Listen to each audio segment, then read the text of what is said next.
Good morning, everyone. Hi. Yeah, I'm sorry for robbing you guys of another like 10, 20 minutes of pre-show. It's wrong. It's fucked up. Oh, hi. Hi. Good morning. Good morning. I hope you guys are having a good Monday. I'm very excited to mold it up. Get it nice and moldy.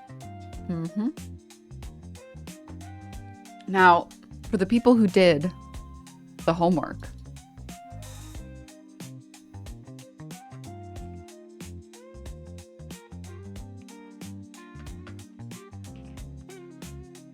there was homework. There was homework that I assigned yesterday to watch this episode because I really wanted to talk about it. So we're going to talk about it now, just very briefly. All right.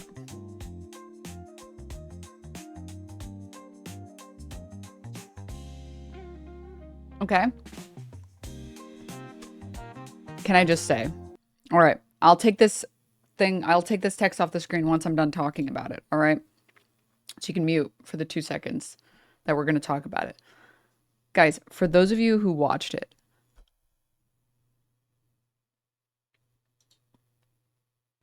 what do you mean? What do you mean? It would cost them $300 a month between the two of them.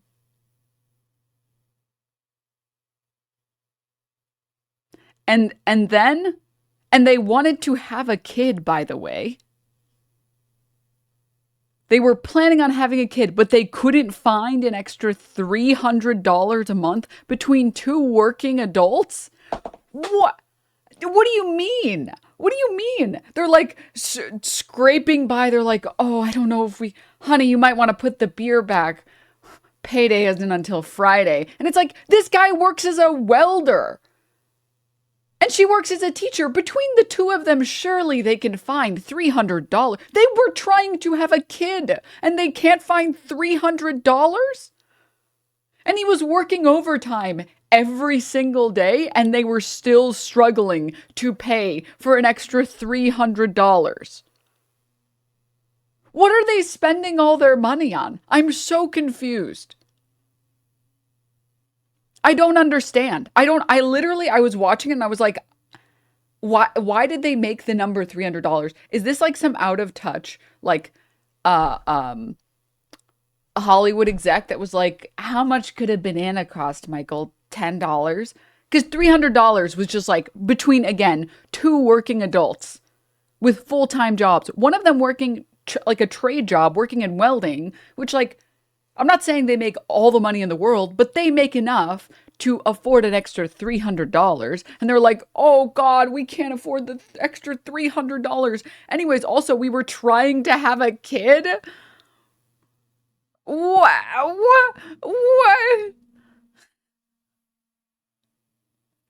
Anyways, I'm sorry. That was just like,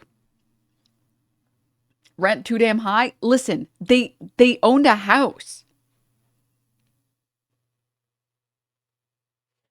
Anyways, sorry. I just wanted to complain about that. I feel like they made the number so low and then they made like the cutbacks so offensive.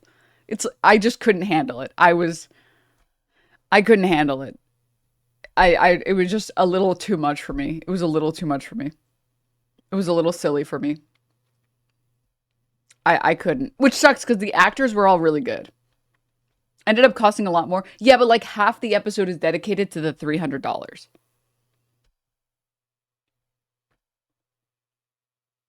Everyone knows you can afford everything you need if you just drink less coffee and beer. Yeah. Yeah. All right. Okay. Enough about that. Sorry. I just wanted to complain about that because that was so silly. The third episode, no spoilers, very good. You guys should watch it. I'm not going to talk about it, but you guys should watch that episode. It's really good. I really liked it. Episode so far, episode 2 was mediocre. Episode 4 was mediocre. Episode 5 was mediocre. The third episode is about the actress who's like recording an old classic. That's just literally the synopsis. It's not a spoiler. Um, so yeah, Food yeah. $200 data $150 rent $800 candles $3,600 utility $150 someone who is good at the economy please help me budget this. That's what the We episode cannot felt afford a like. child. That's what it felt like. But anywho, guys, I'm very excited to talk today. I'm very excited to stream today. All right, we got a big day ahead of us. Number one, we're getting a lot more far right Pretty sure behavior. this is a plot point in Always Sunny. It is. Yes, yes. There's the scene with Dee being like, how do three grown men not have $800 amongst themselves? But anywho. Um,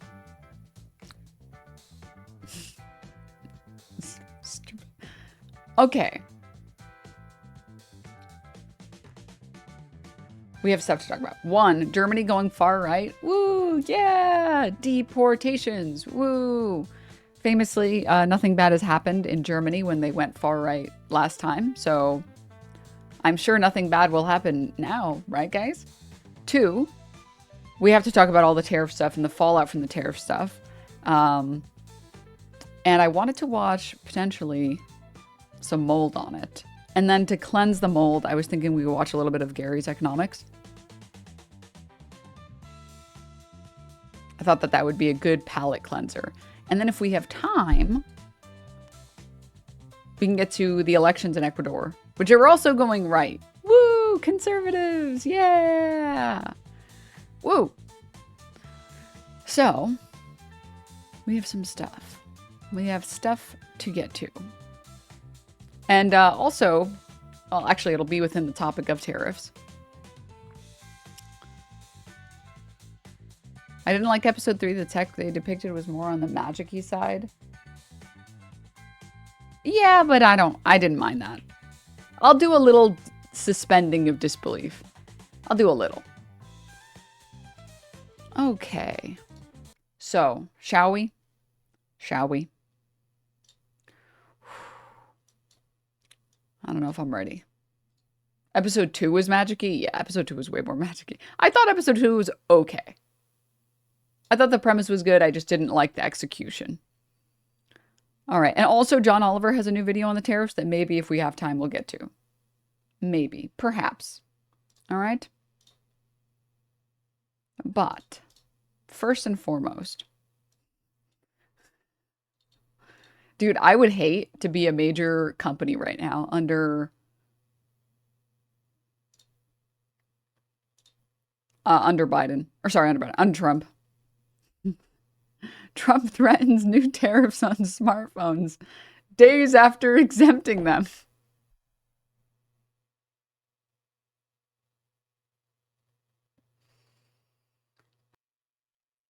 Are you dead ass? Yes, I'm always dead ass, bro. The problem with Trump's economics policies is that if you try and explain it with one strategy, it's immediately discounted by the next thing he does. And if you try and explain it by a different strategy, it's immediately discounted by something else that he does. So there are the two primary fallbacks for his tariffs. One of which is that he's not actually serious about the tariffs. This is all just like for economic bargaining with these nations. But the thing is, we didn't get anything that I have seen out of this economic bargaining, aka threatening tariffs and then removing them. We haven't gotten anything from it. Like, it's not like some specific nation suddenly started saying, okay, we'll buy more American goods. Like, that didn't happen. And then if you say, well, no, it's not that it's a bargaining technique. He is genuinely trying to bring manufacturing back. If he's trying to bring manufacturing back and then he introduces these tariffs and then he immediately removes the tariffs and then he considers putting the tariffs back, you do not have enough certainty in that market to suddenly build a factory in the US when you don't know when Trump is going to remove the tariffs. If on that day, on the first day Trump said he's going to introduce those tariffs, on Liberation Day, you were like, all right, I'm looking into plans to build a factory right now. I'm doing it right now. I'm starting right now. How long does it take? 2, 3 days to make a factory? Let's start making one. And you put all this investing into building some manufacturing factory for, I don't know, fucking shoes or some shit. And then a couple days later, Trump is like, I'm removing the tariffs. You just sunk all of this money into a factory that can't be profitable because we're back to buying foreign goods again.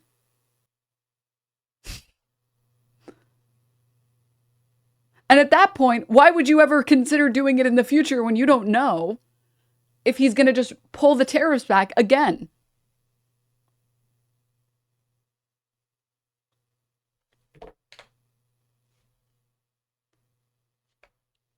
Like, it's the economic planning on Trump's part is not stable enough for anyone to ever consider opening manufacturing plants in the US. And it's not a great negotiation tactic because we haven't gotten anything to show for this negotiation. Yeah, because businesses love uncertainty. Oh, wait. I had to increase prices a bunch on a bunch of items and price tags at work on my last shift. I doubt those are going back down. I mean, I think a bunch of people, including myself, clocked it correctly as just a wealth grab and a power grab. That none of this is about actually making people's lives better. It's just tanking the economy and then letting it go back up is an easy way to make money. That's it. And if you crash the economy hard enough and you cause like a recession, like with 2008 or like with COVID, that provides the opportunity for massive corporations to enact another major wealth grab, which has happened during every recession. So yeah, I mean, it's just totally insane, bad economic policy, and there's nothing good about it. Like, there's nothing good about it. Did he add tariffs again? It's bringing manufacturing back again, and when he cancels them again in 2 days, it's art of the deal. Well, yeah, it's like, it's literally just, they just rotate between those two. When he cancels them, art of the deal. When he puts them in place, we're bringing manufacturing back. And it's like, dog, no one in their right mind would ever make that investment. No one in their right mind would choose right now to build a factory in the US. Because you have no idea if he's just going to cancel the tariffs and say, don't worry, we got a great deal with China. And then you're left with like this giant fucking money hole. What's the term? Hole in your pocket because you just spent all this money trying to invest in this thing that you were promised was going to happen, and then it didn't happen. So anyways, oh, thank you for this article. How much are tariffs on Chinese goods? It's trickier than you think. Escalating trade war between U.S. and China has created deep uncertainty for U.S. companies that rely on Chinese suppliers. Retaliation in recent days by the two countries have resulted in huge average tax rates on each other's imports, with tariffs often costing more than the price of the goods themselves. Because of ever-changing patchwork of trade rules, not every product will be charged an astronomical tariff. Trade lawyers and customs brokers and importers say in some cases tariffs will pile on other tariffs. In other instances, they can reduce costs, while other times they can cancel out new ones. Oh, God, dude.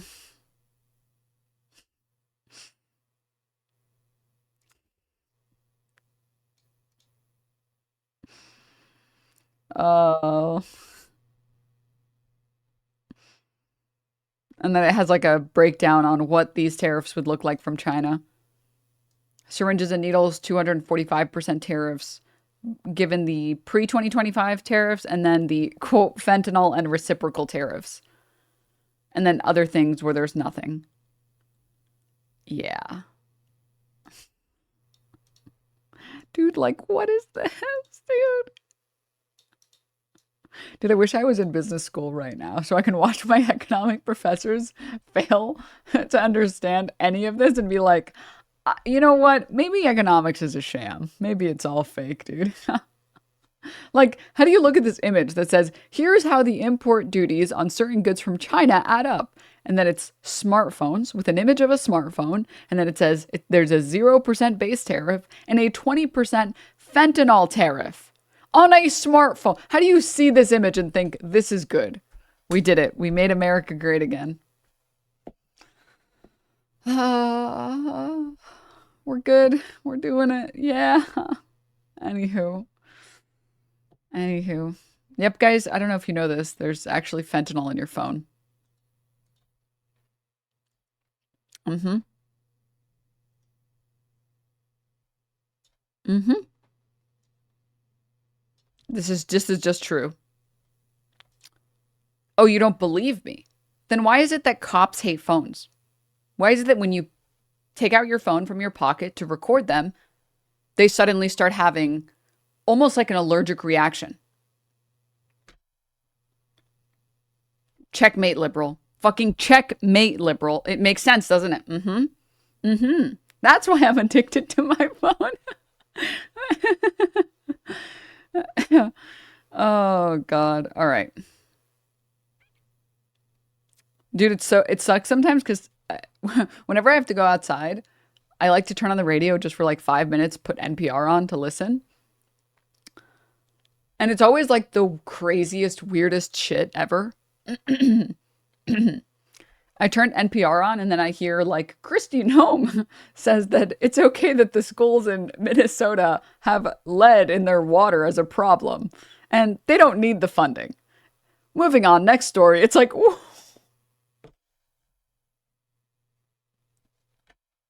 That's it. That's where we're at. Okay. That's where we're at. All right. Anywho.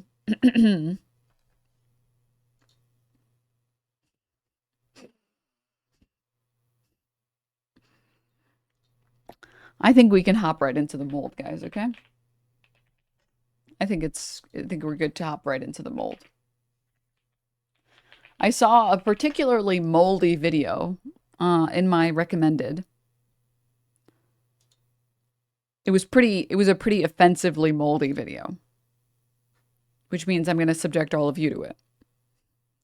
It's just like such an enigma how anyone can watch like these videos and be like, I've learned a lot because it's totally nonsensical and they get better as time goes on. Like it really is mold where like if you leave it alone for long enough, it'll get progressively worse over time. Like it ages like mold ages.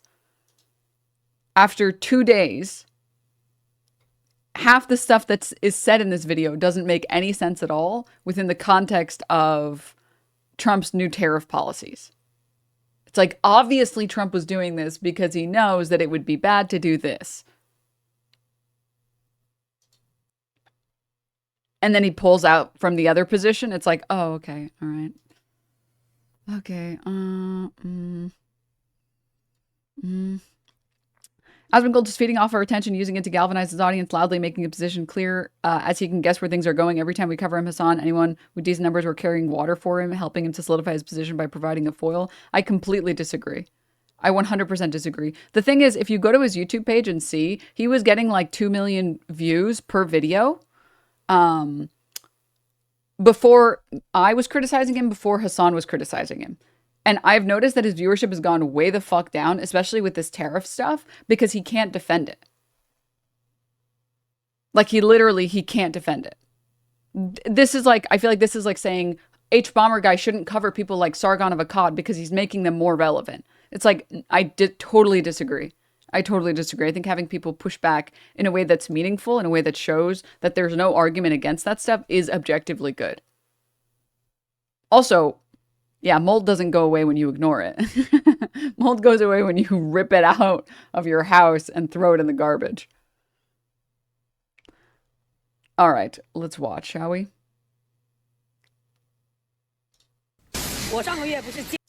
Sorry, let me make it full screen. Okay. Last month, I took an order for a batch of copper parts. Mold doesn't do well in sunlight. I've already bought all the materials. It cost tens of thousands, and everything has been cut, ground, washed, and engraved. Yeah, they sitting on all this stuff. It's not finished yet, but today the customer messaged me and said the delivery might be delayed. After customs clearance, the taxes have gone up too much.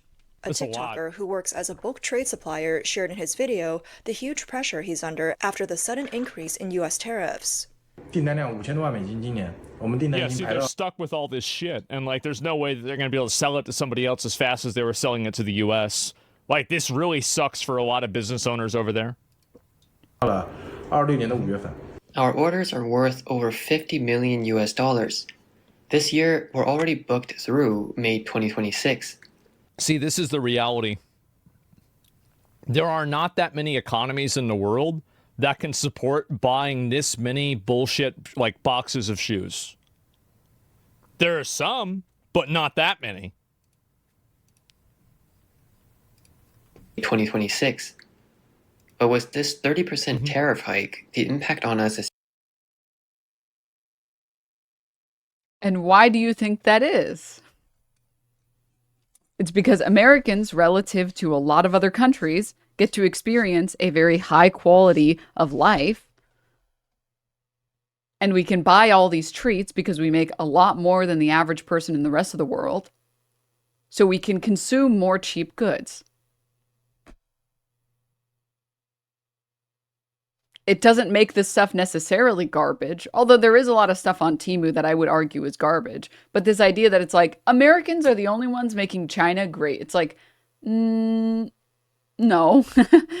No, they see a market that's available. Americans want to benefit from their American empire and they would like to consume, and China is filling that gap for us.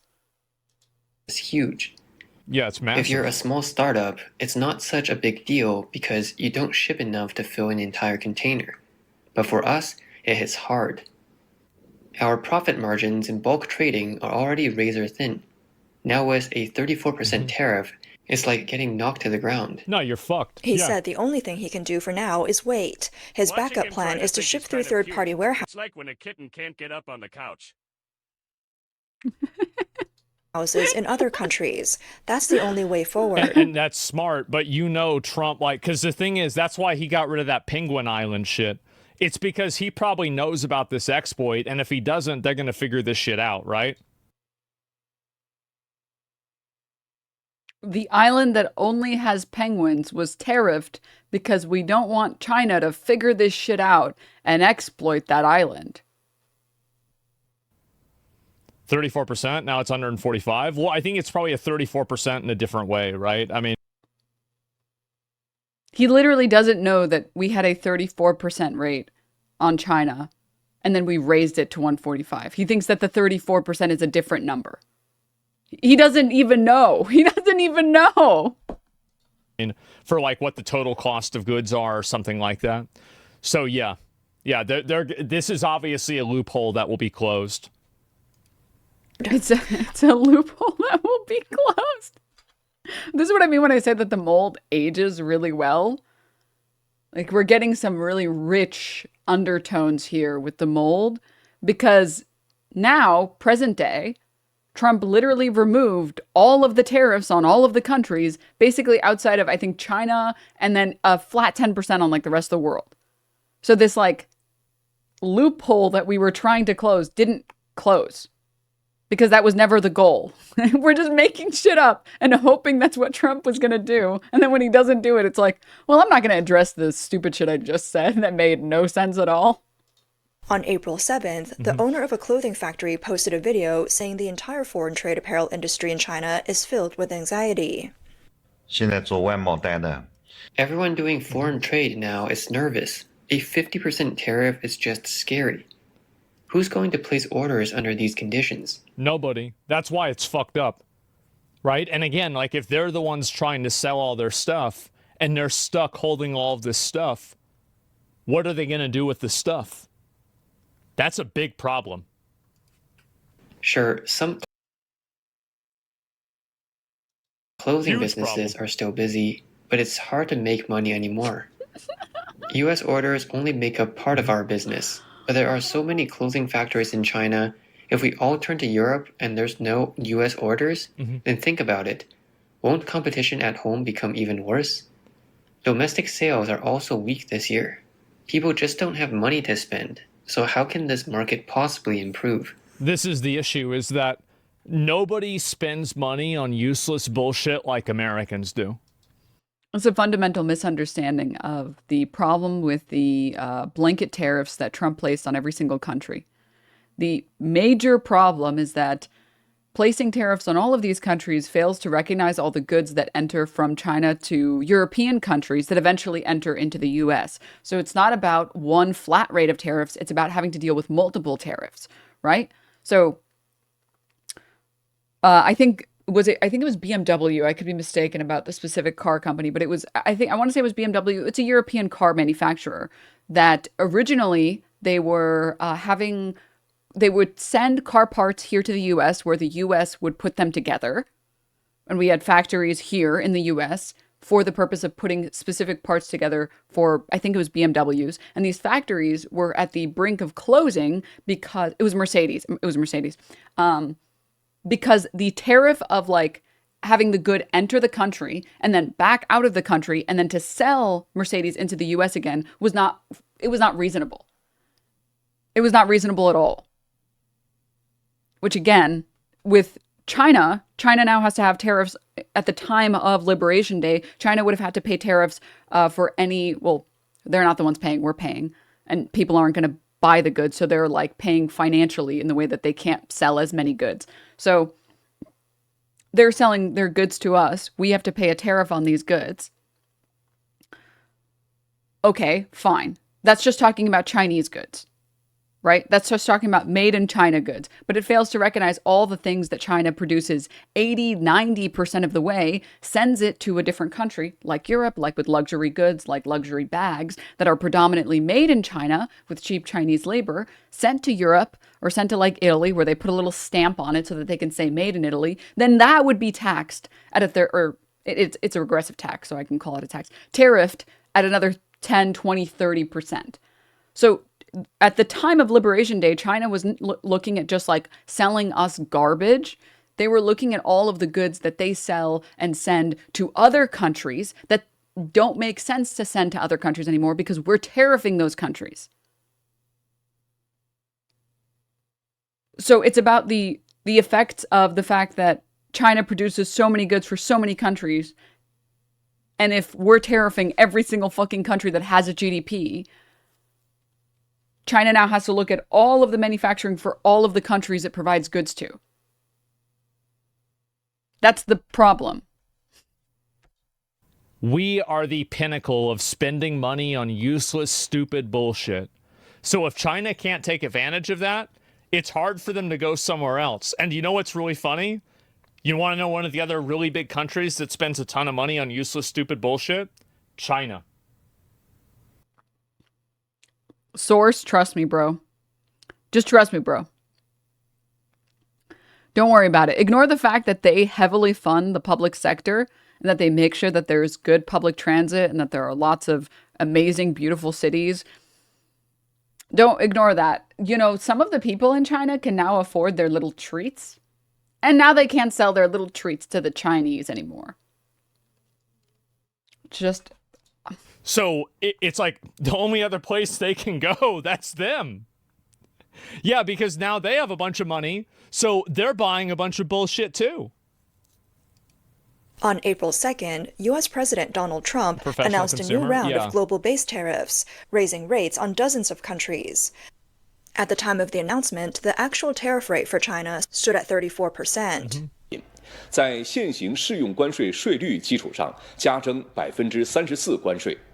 In response, the Chinese Communist Party announced on April 4th that it would impose a matching 34% tariff on all goods imported from the U.S. Trump then warned that you can see how this is asymmetrical, right? Because like obviously like we import way more than they do from us. He may raise tariffs on China by another... Puts the exact same tariff. This is asymmetrical and unfair because we buy more stuff that you guys make.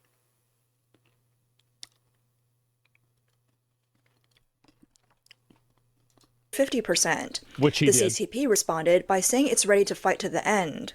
While the Chinese government is showing a tough stance, many businesses in China are already feeling the pain. See, this is I think where the problem is going to lie.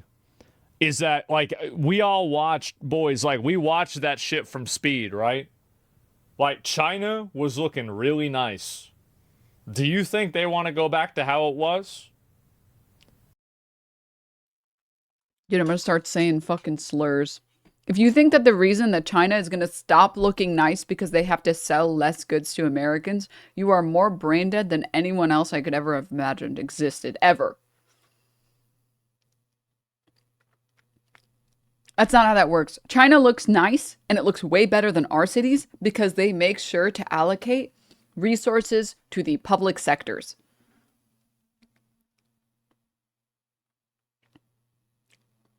That's why.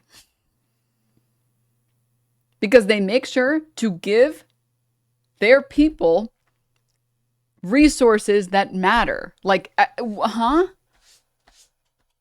That's not because they happen to sell us a bunch of shit. Does that help? Yeah, of course. And also, that's not how that works. If a country suddenly starts producing less, it doesn't mean that the country suddenly magically starts going to shit. The US hasn't been like a manufacturing giant in ages. We've been like a service industry country for at least a couple decades. I'm pretty sure since the early 90s, most of our manufacturing has gone way the fuck down. I'm trying to recall the numbers, but it's like industries where we were dominating like 60%, like 60% of the goods that we consumed in the US were made in the US and 40 were made somewhere else. Now it's like 10% of furniture that we purchase in the US is made in the US. And our quality, or like the cities don't magically look worse because of that. People suffer more today than they did maybe 2 decades ago, because there's been an ever-growing wealth. What's the term? Disparity. It's not because we make less stuff here. GDP is more than just how much stuff, how many trinkets you make. Fuck no. Abso-fucking-lutely not. On April 7th, a TikToker filmed a clothing factory that had shut down and said the clothing industry is in serious trouble. All the machines in his factory are about to stop. He said this year... If the U.S. could, would you prefer production mainly being in the States? I think that there are a lot of industries that aren't feasible for the U.S. to produce in those industries. Like, I don't think we can reasonably start mass manufacturing most things. And we definitely can't start mass producing and selling and packaging raw goods, right? So like tropical fruits and vegetables and crops, coffee, vanilla bean, bananas, like that's not even, that's out of the question. We don't have the climate for it. And trying to build a climate with like mass greenhouses is not feasible. It's only going to make us pay way more. So those are industries where I think there's literally no point in making American-based goods there. I think it's a stupid idea or a stupid concept to begin with. There are certain things that I would wish, or I do wish, were mainly produced in the US. But that's more because I want factory workers to be paid well, and we can't force China to pay their laborers a certain way or a certain amount. It's not within our control to control their labor laws, but we can control our labor laws here, and we can unionize here, and we can have co-ops here. And I'm for workers, right? Whatever makes sure that the people who make the things I like get paid a fair wage. That's what I care the most about. If there's a way to do that, I don't care who the laborers are. Another point with this is that like a lot of this automation and like this technology, it's going to go automation probably in 20 years at the highest. So a lot of these machines, like, we're just making shit up now. We're just making shit up. Oh, the automation is going to go crazy in China, and then none of these people will have jobs because I made it up. And a lot of these factories, I mean, you're building a castle on sand. Is going to be incredibly tough. That same day, another TikToker posted a similar scene, workers moving goods around inside a clothing factory. He wrote that as soon as the U.S. swung its tariff hammer, the impact finally hit the apparel industry. See, this is the thing, right? Is like, your mom told me in a dream. More people would see this because now, like every single one of these, right? Like each one of these is like, let's say $6. Well, that's a box and it's got $1,000 in it. And there's a lot of those boxes. That's bad.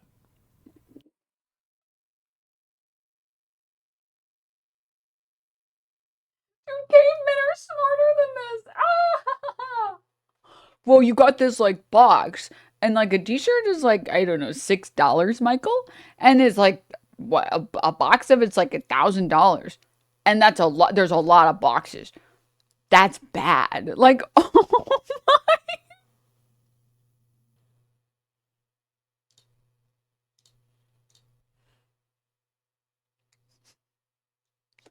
He's not wrong, is he?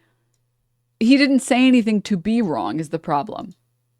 He doesn't explain what specifically is bad. He doesn't explain why it's bad. He doesn't even have the energy to like explain the scope of the badness.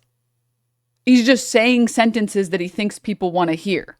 Like it's not there's no there I didn't learn anything from what he said, and nobody else learned anything from what he said. It's just, oh yeah, they've got stuff and they can't sell it, and that's bad. It's like, yeah, we all know that already.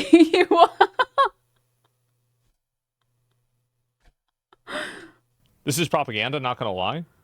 It's propaganda. Is it really propaganda to see that, like, I mean, really, is it unfathomable that a lot of companies in China... American when feeling bad about China's GDP. This feels like propaganda. This has to be propaganda. I'm starting to feel emotions about people outside of myself. Is this propaganda? Are now having problems selling things? Fucking obviously they're having problems selling things. It's obvious. Duh. And it's also like whether something is... Saying one of the dumbest sentences I've ever heard and then saying just a moment later, it's obvious, duh. Propaganda or not, you're attacking the messenger and not the message. Even if something is propaganda, it can stand on its own merit or not, which is really what should matter. His factory originally had orders scheduled through the end of July, but now over 6,000 down jackets have been put on hold, and their ready-to-ship products are piling up in the warehouse. He said both offline and online sales are struggling. Every sentence is a new experience. It's funny because he suggests that it's not propaganda by saying, is it propaganda to report on the facts? And then later decides it is propaganda and says, well, even if it is propaganda, it should stand on its own merits. It's like, do you know if it's propaganda or not? This year. Even live stream selling isn't working anymore. With sluggish consumer demand and weak domestic sales, the foreign trade slowdown is pushing more exporters. It's crazy, bro. Like, look at it. Just a minute. I'm going to go back to that.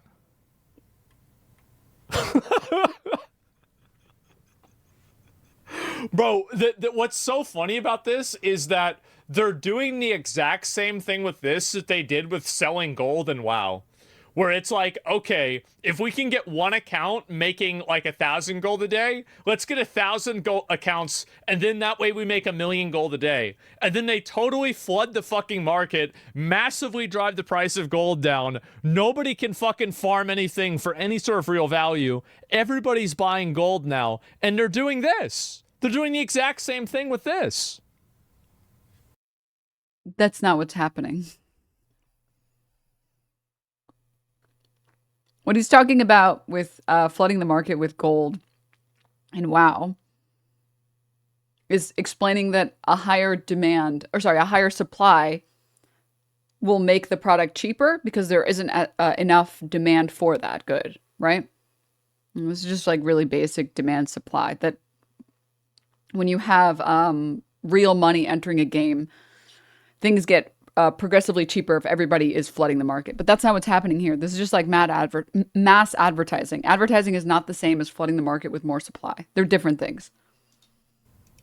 Consumer demand and weak domestic sales, yes. The foreign trade slowdown is pushing more exporters into the domestic market, creating even more excess production. Exactly.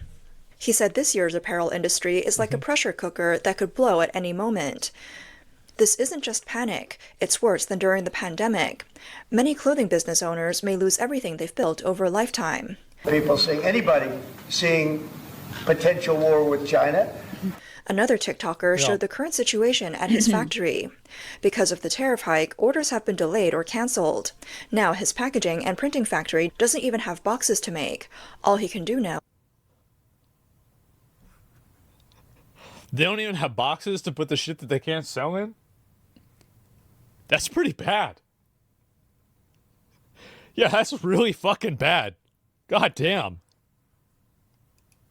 Is clean the factory. A TikToker shared a video saying that after. Besides that not being what she said, the analysis is just. The U.S. increased tariffs, the impact on China's foreign trade is obvious. He mentioned that when he flies, there are hardly any Westerners on the plane, mostly people from Africa. Also, when entering the U.S., Chinese people face especially strict security checks. I'm at Guangzhou Baiyun Airport right now, and the flight is about to take off. This tariff increase is really affecting China. If you look around, you can see there are almost no white faces here. Mostly African brothers. This shows how tough the foreign trade situation is right now. When I went through customs, they saw my yellow skin and Chinese passport and gave me a hard time. Uh-oh.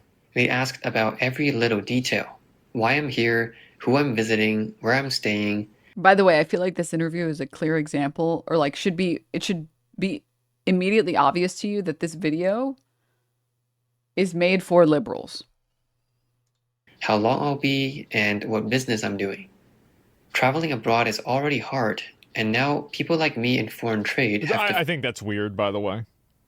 Yeah, it's like basically... It should be immediately obvious.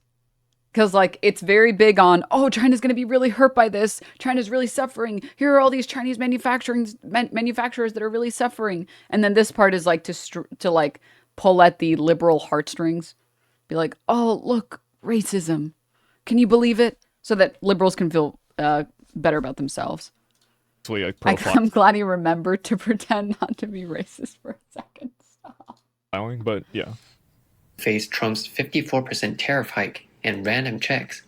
On April 6th, a female owner of a laser cutting factory, Liu Ting, posted a video saying that manufacturing in China is going to get even harder, and she plans to sell off her 30,000 watt equipment. 是的，你们没有听错。 我可能要把去年4月份买的大组的激光要准备出掉了。 Yes, you heard me right. I might have to sell the laser equipment I bought last April. I don't need to explain. You can probably guess why. The economic environment is bad, and the trade war has already started. Soon, all manufacturing businesses, especially small ones, will face bankruptcy. This is not an exaggeration. It's the reality. That's crazy. Is Tony okay? I mean, people ask a lot about that in general. In my opinion, I'm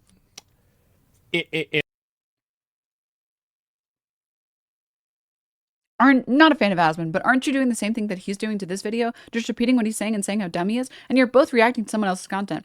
That would be true if I didn't explain how supply and demand were working, how flooding the economy and WoW doesn't work the same way as mass marketing. They're two different things. Producing more goods is not the same as marketing your good more. They're different completely, entirely. They have totally different economic ramifications. If you ignore me talking about how manufacturing isn't going to impact China in the way that the video is suggesting, if you ignore the analysis that I've had, if you ignore everything I've said about the video that isn't me reacting to him, then yeah, we're doing the same thing. Mm-hmm. In my opinion, I think that really this is, and maybe this is wishful thinking, but I think that we'll probably have at least like a resolution to this in a couple of weeks at the latest. I do. I think that just without any source, dude. If anyone tells you that they know how the economy is going to work under Trump, they're either an insider that's trading or they're lying to you. Because the thing is, Trump is so unpredictable. No one, not even the best economist, can guess what Trump is going to do. That we'll have some form of resolution where there's at least a discussion of what's going to happen. Most definitely, I maybe a month. I would be shocked if this went on for more than a month. I would, because, like, again, I mean, the Chinese government, I mean, like, they're totalitarian and very powerful.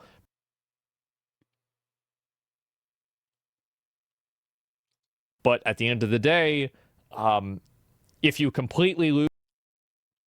It's absolutely not relevant how authoritarian the government is, especially also, like, what a time to say that given America's current conversations about free speech, by the way. What a crazy time to talk about a totalitarian or authoritarian nation. But it doesn't matter anyways, because any economist who's done any research at all, who's worth anything, will tell you that China doesn't have a communist economic policy. They have a capitalist market. You have to be a total moron to not know that. China's economy is 100% capitalist in nature. Denims is streaming.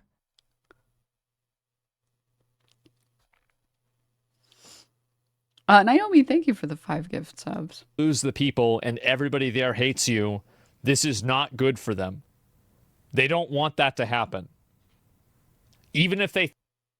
Also, like, economic policy enacted by other countries being bad for your country, what does that even have to... And you not wanting that to happen, what does that have to do with a totalitarian nation? Being a totalitarian nation, which I'm not even going to get into whether or not China is a totalitarian nation. I think it's so...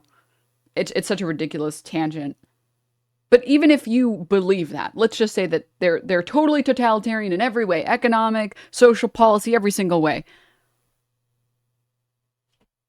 What the fuck does that have to do with what other countries have in terms of their trade policy with you? Having a totalitarian government doesn't mean that you can tell other countries, well, trade with us this. That's not how that, like, works, huh? Think that they can control it. They do not want that to happen. She also said that starting this month, all manufacturing businesses in China will face an unprecedented winter.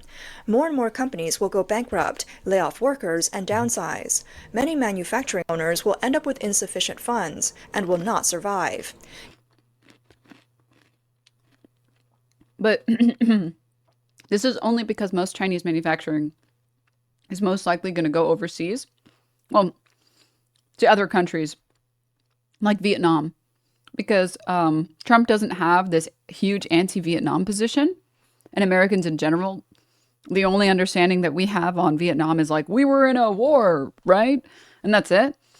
Which currently that's what's happening. Countries are moving towards manufacturing in Vietnam because Vietnam won't get the same tariffs that China is getting.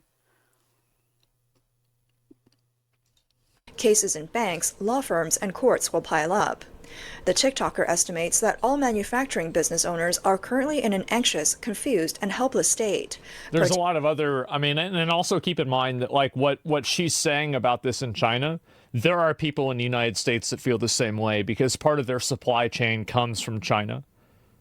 So it's like, this isn't something that's like, you know, like one-dimensionally affecting people over there. It affects us over here too. Particularly for factories that relied on foreign trade orders, the shrinking foreign demand and declining domestic demand are making it difficult. Many small business owners can't sleep because of worries and fear. They're afraid all the years of hard work will go to waste. They fear they won't be able to pay employee wages or cover rent and utilities. The TikToker revealed that with electricity costs for her equipment already reaching her limit, she has decided to sell her 30,000-watt laser equipment. On April 8th, a TikToker from Zhejiang shared a video saying that she suddenly realized the U.S. tariff increase has also severely impacted non-exporting manufacturers. No, because you get different stuff from different countries, right? So, like, even if you're not exporting the final product, it doesn't mean you're not importing or exporting some piece of the process of the product. That's the thing.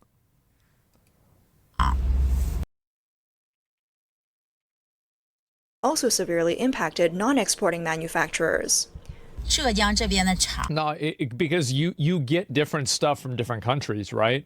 So, like, even if you're not exporting the final product, it doesn't mean you're not importing or exporting some piece of the process of the product. That's the thing. What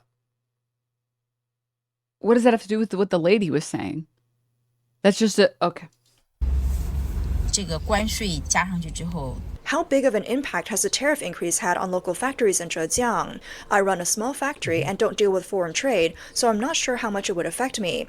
But I've noticed that my upstream suppliers who export raw materials haven't received any orders for a long time. Yeah, exactly. There's like a whole supply chain of this. Not even one container has shipped out. When they can't get orders, they try to switch to domestic sales. Now people at their factories are still working on. This is literally just, this is the equivalent of me watching, honestly, like WoW videos and like trying to like watch like a WoW patch notes video. I don't know if WoW even still has patch notes. And being like, see, yeah. You like I bet a lot of players are really upset about these type of changes because you have to understand when these type of changes happen, there are people who use some of these abilities but not all of these abilities. Like that's what he's doing in this video. It's just like you don't know anything about this topic at all. You don't understand global trade at all. You're just pausing the videos and then rephrasing or paraphrasing what the lady in the video is saying and then pretending like you know what's happening. I'm in awe. Stop running around to try to make domestic sales. So when they get involved in the domestic market, doesn't that just drag the domestic factories into it too? Everyone. Well, it does. And if they try to sell the products domestically, they're going to have to sell them at a lower rate. I mean, of course. There's a reason why they're shipping them across the fucking world to the United States so they can make more money. That's not why they're shipping them to the United States. That's not. It's a fundamental misunderstanding of how demand and supply interact with each other.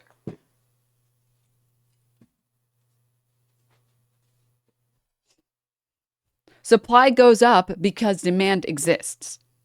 It is very, very rare that supply is suddenly oversaturated for no reason because guess what? It's not good financial planning to run a business like that, right?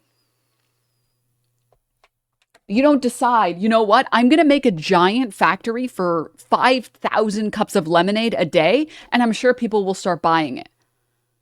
That's not what happens. What would happen is like maybe you'd open up a lemonade stand and sell, one pitcher of lemonade. And then suddenly you're making some of the best lemonade known to man.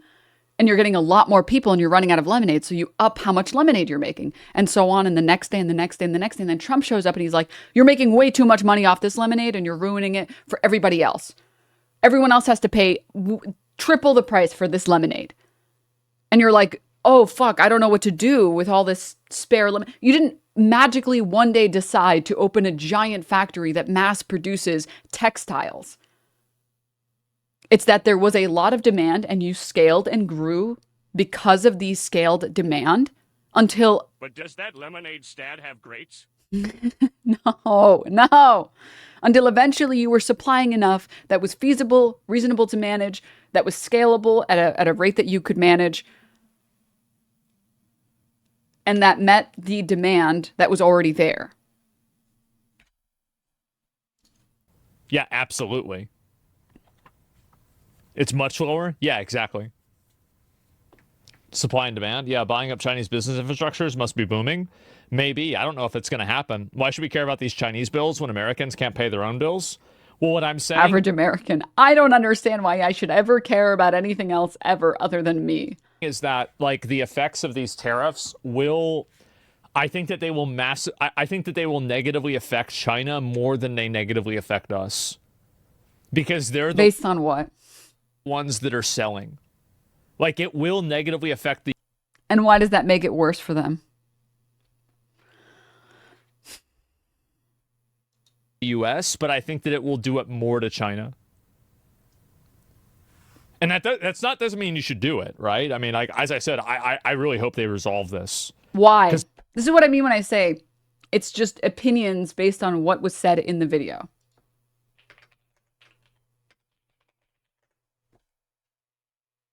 This is the equivalent of me reading like WoW patch notes and saying, or like reading PoE2 patch notes and being like, this really changes how Rogue plays. This really, really changes. Cause like, and honestly, I think this is gonna hurt mages more than it hurts rogues. Because they do less damage. Wait, so why would that matter? Wait, why would that impact that? What specific metrics are you using to signify that Americans would be worse off than the average? Are you talking about the economies would be worse off? Are you talking about the people that live in these countries? Are you talking about bargaining power for these countries? Like, and what reason do you have to believe that selling less goods is going to hurt them more than it's going to hurt us when we can't buy as many goods that we need?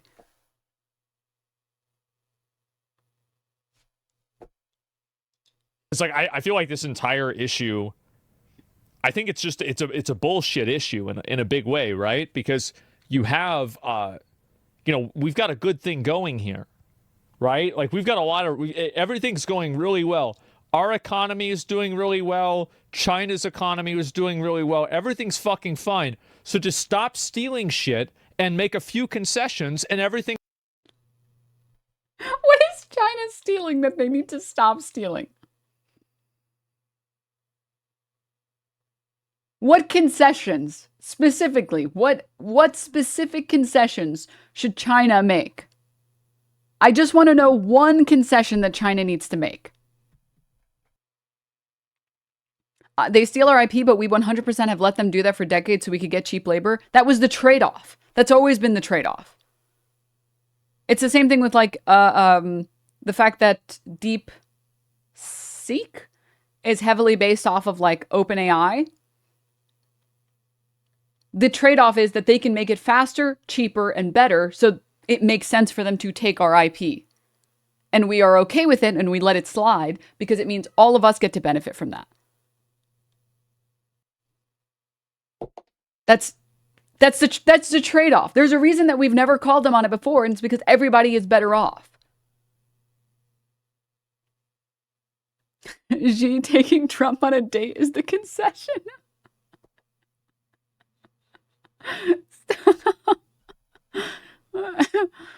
Stop.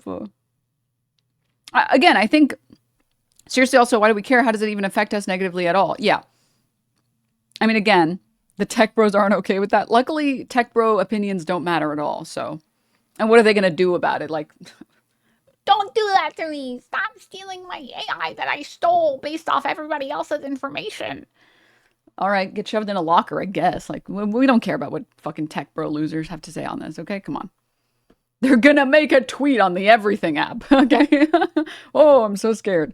Again, the AI example is the best example. DeepSeek being unbelievably cheap,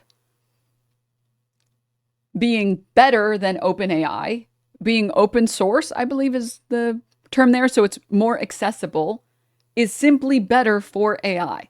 It's worse for people who wanted to profit off of AI. It's worse for Sam Alto.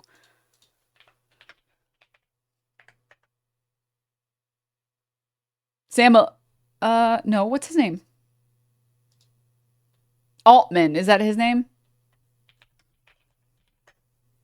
Yes, it's worse for that guy because, he doesn't get to make as much money on his piece of shit AI program that's just worse than the Chinese version. He doesn't get to have the same monopoly that he had before. And the Silicon Bros are really pissed about it because they were monopolizing the market and charging way more, and they were spending way more on their products. But that's the trade-off, right? The IP theft that occurs, we allow it to occur because China can do things more efficiently and just cheaper and better than we can. It's a win-win for everybody, except the mega millionaires who wanted to fucking drain people for everything that they're worth and fucking squeeze us dry so that they can destroy the planet. But like, I don't give a fuck about Sam Altman. Fuck you, Sam Altman. Thing can move on.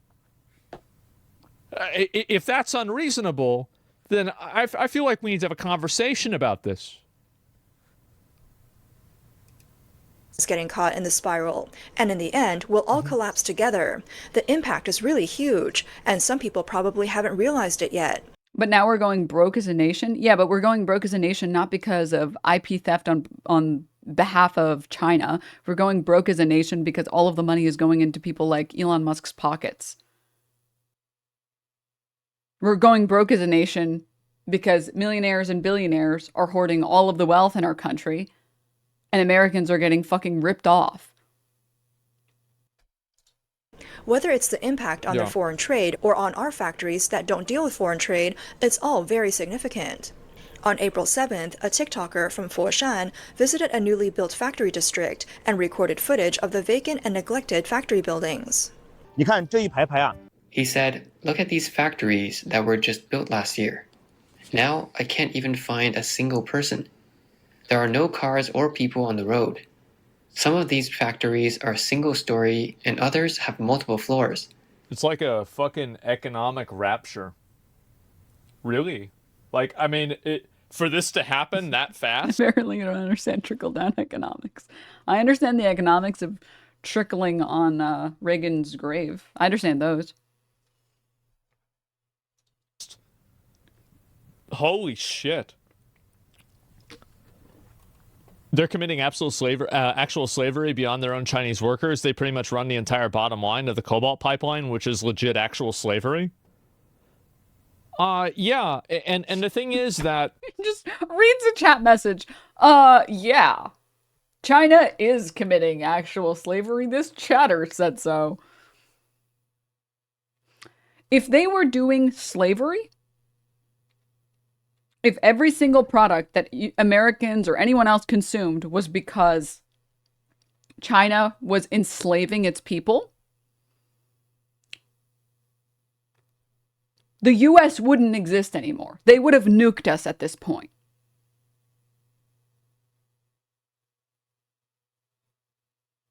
You are delusional to think that their economy would have grown as slowly as it did with slavery. Also, like, where's the source on this shit, dude? Like, Like, you know, we could moralize about how, like, and I hear a lot of people, in general, I think that the consensus is that slavery is kind of bad, right? What do you mean by slavery is kind of bad? What do you mean by that? What do you mean? I'm sorry. What do you mean kind of? What does that mean there? What do you mean by kind of? What do you mean?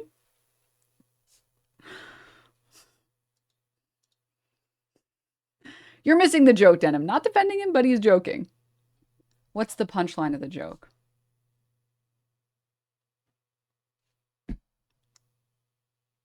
The thing is, you can't just say dumb things and then say that you're joking after.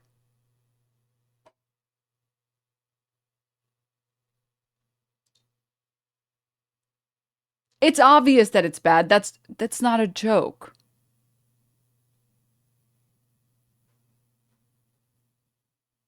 That's not a punchline.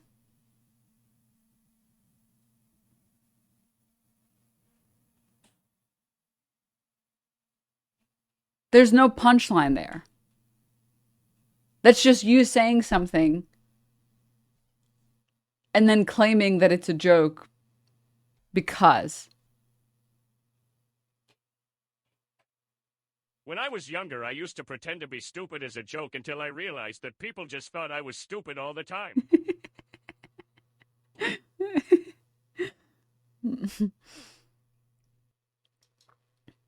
Keep watching. Okay. Right? But the main issue also is that if one group is using slavery and the other group isn't using slavery, well, you think about it in Schedule 1, for example. If I didn't have... Was the joke supposed to show itself here? The cope is so crazy, dude. The cope is so crazy. Have to pay the chemists and the botanists any money, I probably would have already bought the house at the docks. Really? You think about how much of an advantage that is, you don't have to pay people money. That's huge. I'd be way farther along. The landlord... See? it's not sarcasm when he defends his take about it being kind of bad by showing that slavery is good for the person who owns the business. To say, okay, we all agree slavery is kind of bad, but you have to understand if one side is doing slavery and the other side isn't doing slavery, one side is worse off. Think about in this game. If I didn't have to pay these people, I would be much better off. Plays video. None of that is a punchline. None of that is a joke. You just explained why slavery is kind of bad by explaining how the business owner is worse off because now he has to pay his employees.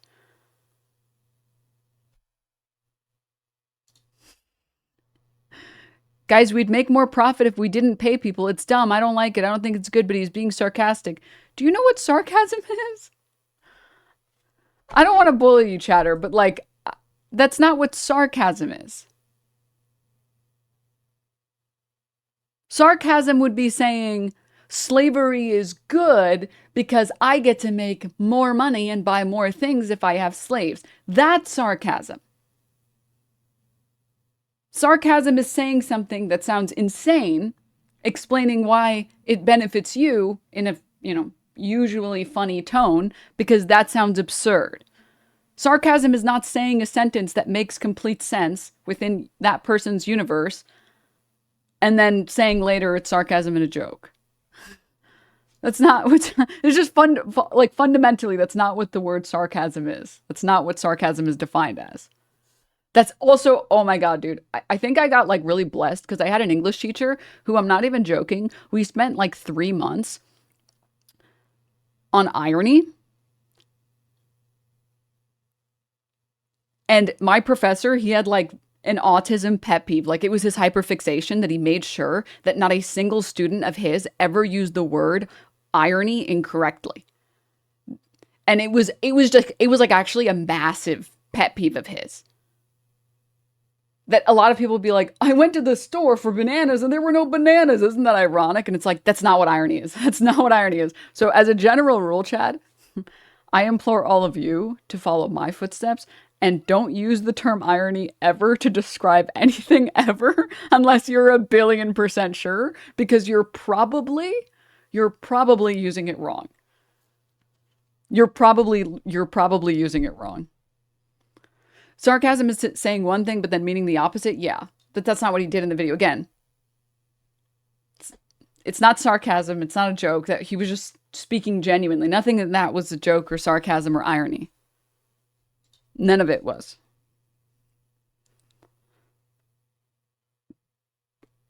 Dude, I love when people link these type of videos, and then we get to do explanations on these concepts. Carlin said it best. Irony works in opposites. It's ironic if a diabetic patient is struck and killed by a truck shipping insulin. Can you point out the irony? No, I can't. And I refuse to. I refuse to engage in irony. All right. I have to do a whole thesis before I feel comfortable calling something ironic.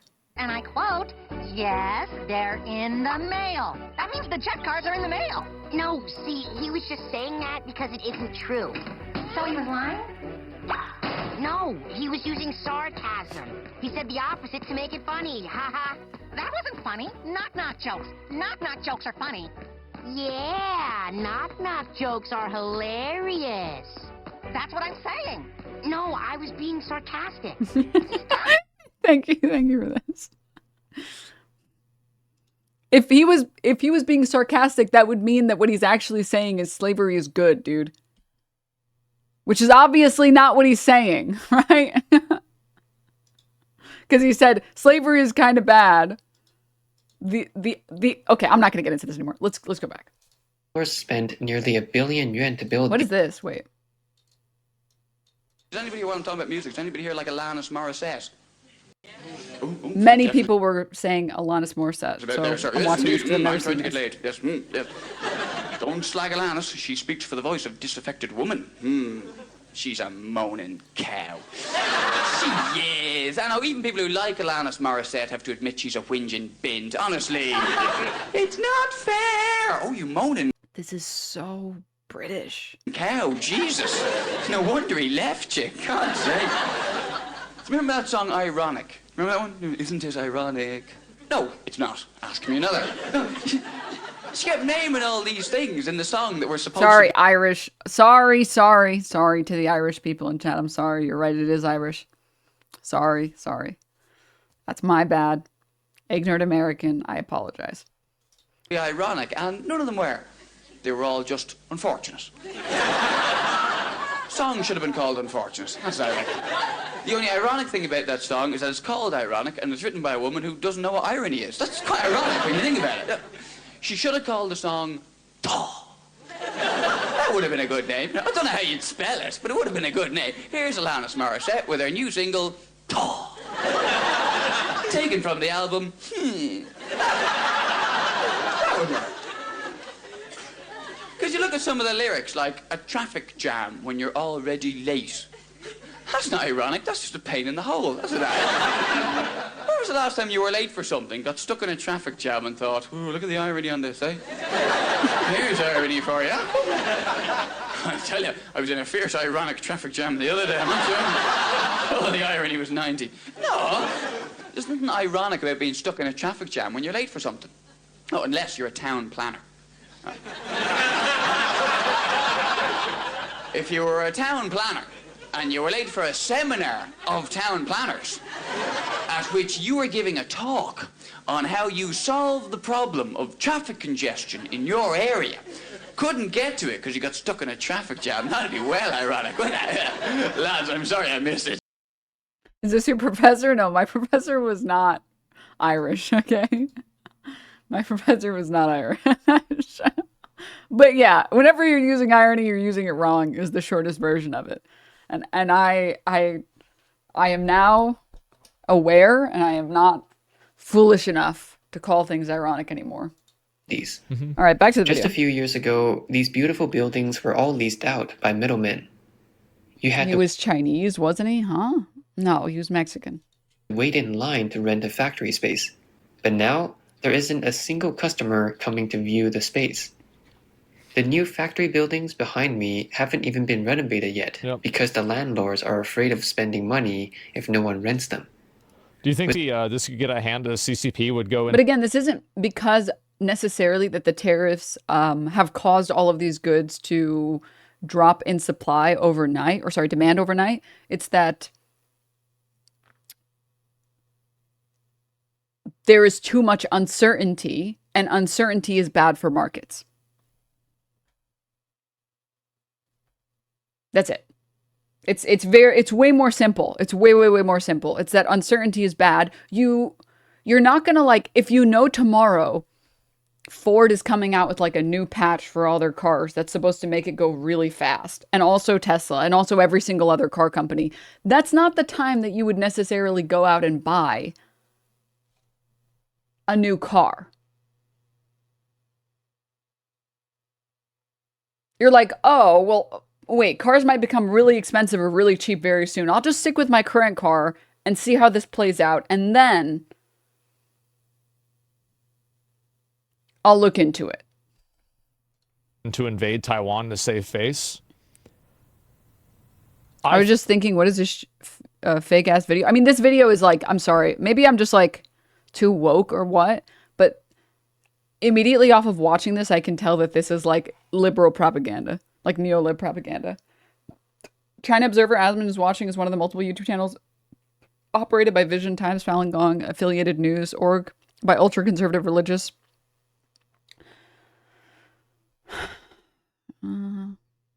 They promoted Trump and conspiracy theories like QAnon and anti-vaccine misinfo. I can't say how objective this specific reporting is that we're watching. Keep in mind. I mean, again, maybe I'm just too woke, but I can tell immediately off of watching this that this is for a very specific audience, and it's meant to fearmonger about Chinese manufacturing. It's meant to fearmonger liberals. That's why there's the video of like this guy, a random TikToker that's unnamed, saying like, I feel a lot of racism in the airport right now, which, like, I think all of us know that if you're not white in America, you've probably had some racist interactions, right?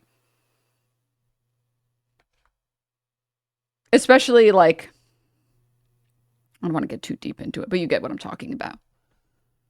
So we're like already all on the same page, but then he talks about this and he like brings up a lot of different buzzwords. It's like, oh yeah, I mean. I think that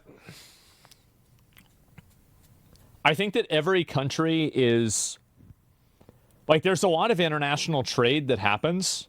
So if they tried to do something militarily, I think that would damage their relations with other parts.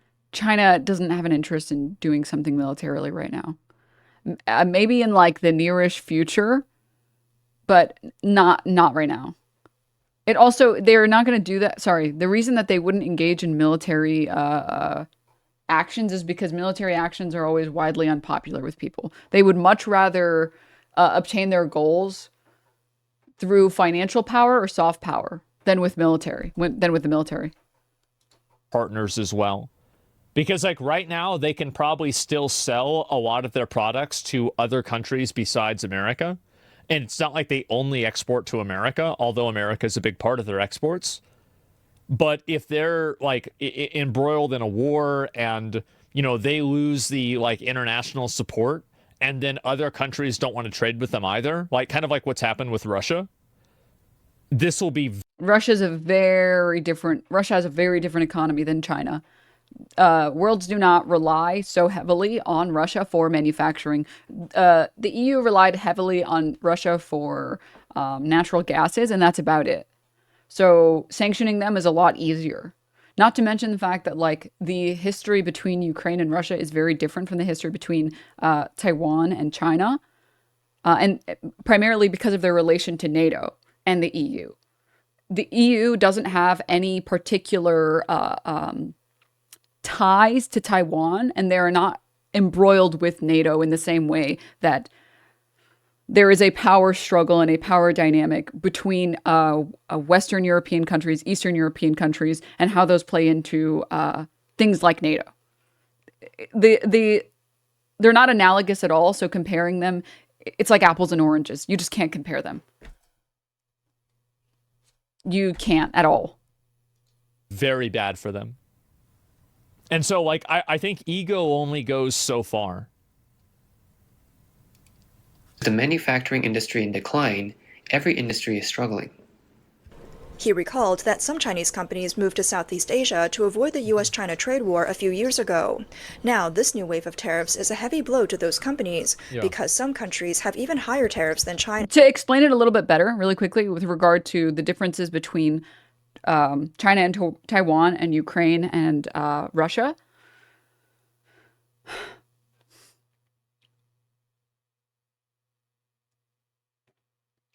Russia is acting the way that it is because it has to act that way. If they were able to levy political power or financial power over Ukraine to absorb it, they would much rather do that.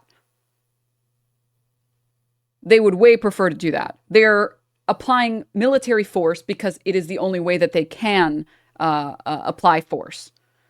China would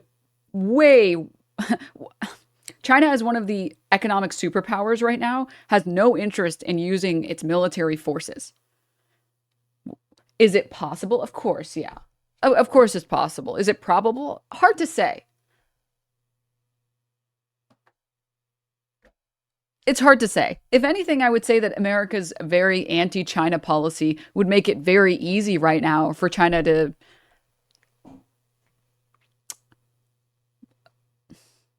cede, or I guess the opposite of cede, like to absorb Taiwan. Because like, do you think America's going to step in? No, fuck no. Right? America would never step in. And like Taiwan reasonably can't fight that annexation, right? Also, China has a prerogative and has been saying that Taiwan is like not a country, not a recognized country for a very long time because they want to push the idea that this is actually just part of China. We should just have this part that's already part of us anyways, right? Compare that to like Russia and Ukraine. You have a very different dynamic. They're just totally different, right? So anyways, China using their military would completely undermine their last half century of soft power. Again, do I think it's possible? Yeah, of course. I just don't think it's likely. I don't think it's probable. Is it possible? Yes. Yes. China. See, yeah, because Trump knew this shit was going to happen. That's why he put the tariffs on the Penguin Islands, too. Also, to be honest, most countries do not recognize Taiwan as a country either. It's not just China. Exactly. And like, here's the thing. It goes back to what the other chatter said about undermining soft power. They've spent decades now trying to do expansionist policies similar to the US with soft power. They haven't wanted to engage their military. I don't think that they have a strong prerogative to start now. I think it benefits China a lot to describe itself and be perceived as a peaceful nation that hasn't started any wars in the past how many decades? And they have a prerogative to continue that idea. This is just like PR for countries, right? If you have as a country haven't started any wars, you have a strong prerogative to not start any more wars with military forces. Again, you don't have to love China to recognize that this is just good PR for China. If you tariff China, but you don't tariff the country right next to China, they're just going to move all the stuff over to that country and then just run it through that country instead of China. Fucking obviously. I mean, this isn't even like a 5 head idea. It's just like, yeah, of course they're going to do this. And why does Trump know that? Probably because he did it. He's probably... Then why did he remove the tariffs on every country except China? If Donald Trump is such a smart, big brain, art of the deal master, then why did he... This is what I mean when I say that the mold is aging very well. Like, this is so good. This is just like, what more can you ask for? Donald Trump obviously knows that you're just going to move manufacturing somewhere else. And that's why he's putting tariffs on all of these countries in Asia. 2 days later, removes all the tariffs on every country except China. Okay. All right. He did keep like a flat 10%, but a flat 10%, countries aren't going to fight a flat 10%. He's done things that are very similar to that himself.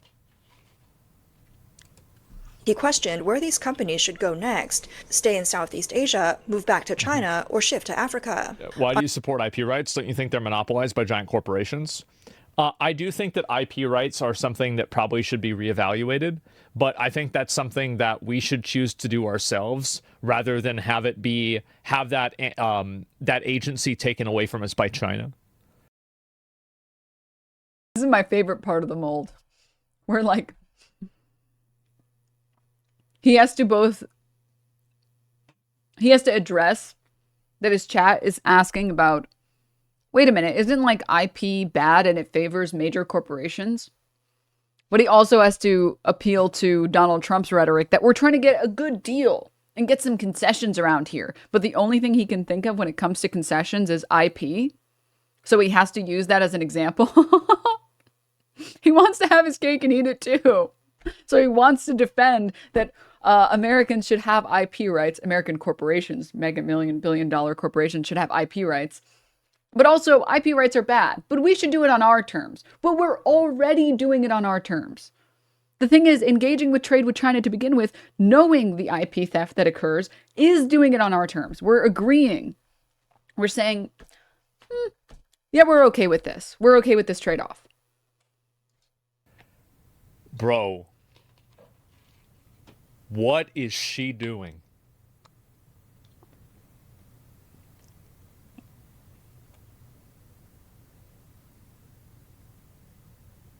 I got that. She's brave. That's crazy. I would not have expected that. Wow. On April 7th, Ms. Gong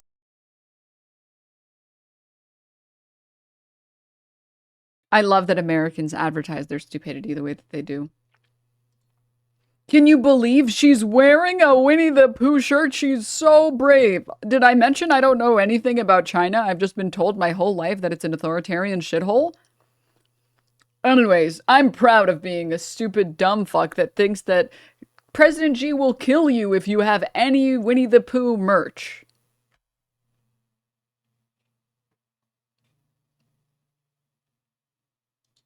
A manager of a Bluetooth headphone export company in Guangzhou told Radio Free Asia that most companies in Guangdong that used to trade with the US have stopped accepting orders due to tariff barriers. Yeah, of course. She said, I had dinner with people from the industry yesterday, and they told me that they used to export products from Vietnam to the US. Now most of those orders have stopped. They're not taking new orders. They're just waiting to see how serious the situation will get. Right. I think this is also another really big component is that this is the reason why I think that like it's hard to understand like what's going to happen is because like Trump could just like announce something that's crazy like out of fucking nowhere, right? Like kind of like what happened the other day. Like if you look at the stock market, let me see if I can find it. Look at this, right?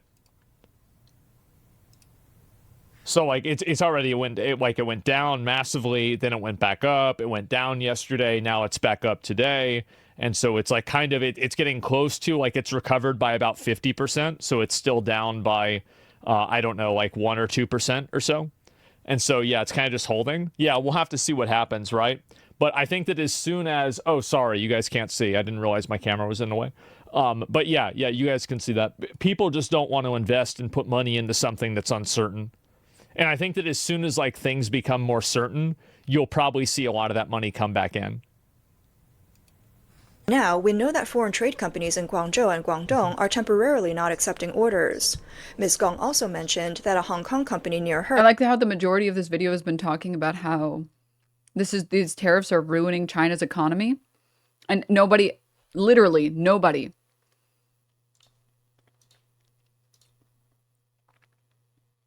in China wants to build factories or maintain or upgrade factories because the tariffs are going to kill their country. And then he pulls up the stock market and says, this is actually just happening because it's an uncertain market. It's like, then why would you say everything else that you said? What? What the fuck? Recently moved its factory to... This is another thing, too. I'll just go back and talk about this for a second. Is that there's a lot of Americans that...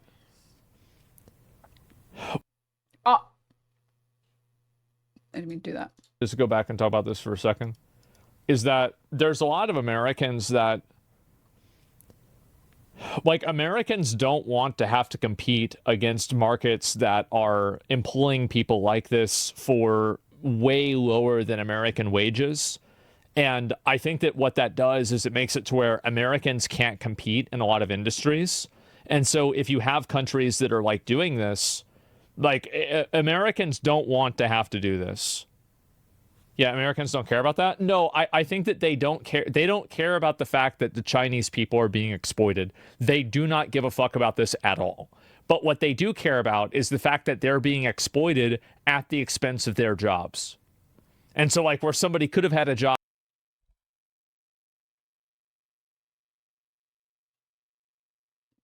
Americans as in American consumers, Americans as in American workers, Americans as in American corporations. These are all different subsets of Americans. You can't just use the term Americans to describe all of these subsets. American corporations love this. American consumers love this. Objectively, as a consumer, you love the ability to buy your cheap little treats for pennies on the dollar. If compared to what it would cost to make here in the US.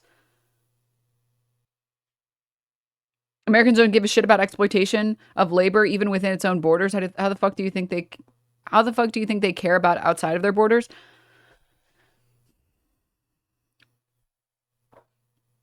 And the problem is Americans who historically have been in manufacturing already tried to fight this. And guess what? American corporations and American lawmakers said, too bad, we don't care. Learn to code. Learn skilled labor. But that was all over way before probably most of us were born. Manufacturing leaving the States happened 70s, max 80s.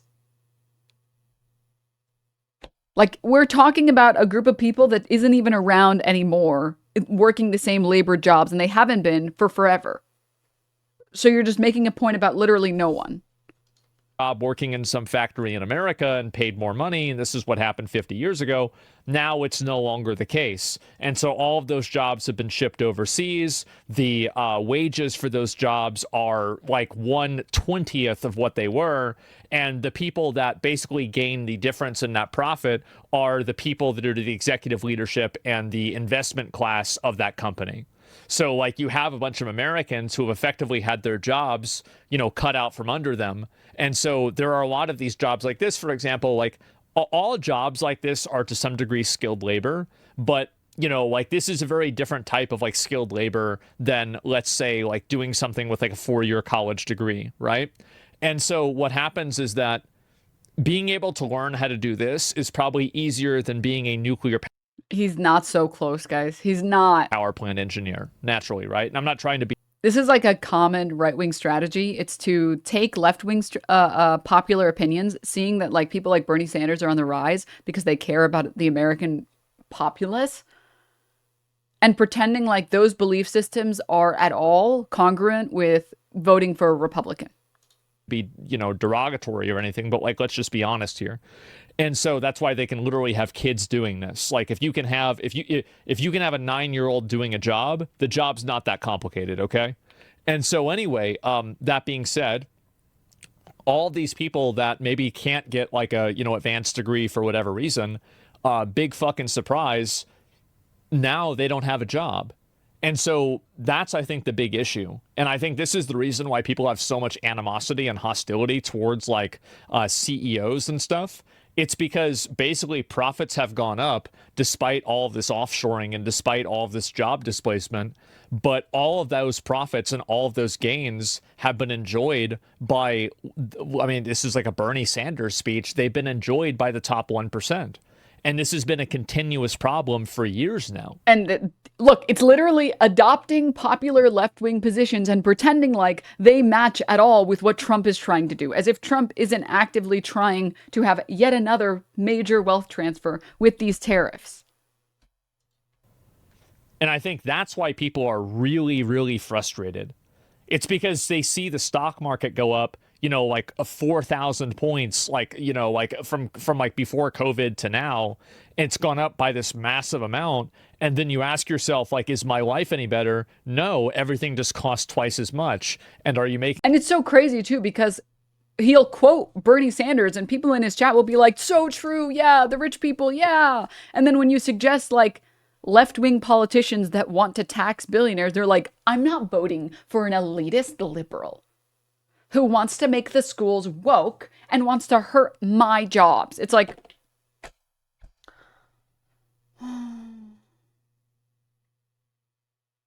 you're gone. Like, you're totally lost. You're totally lost in the sauce, man. You're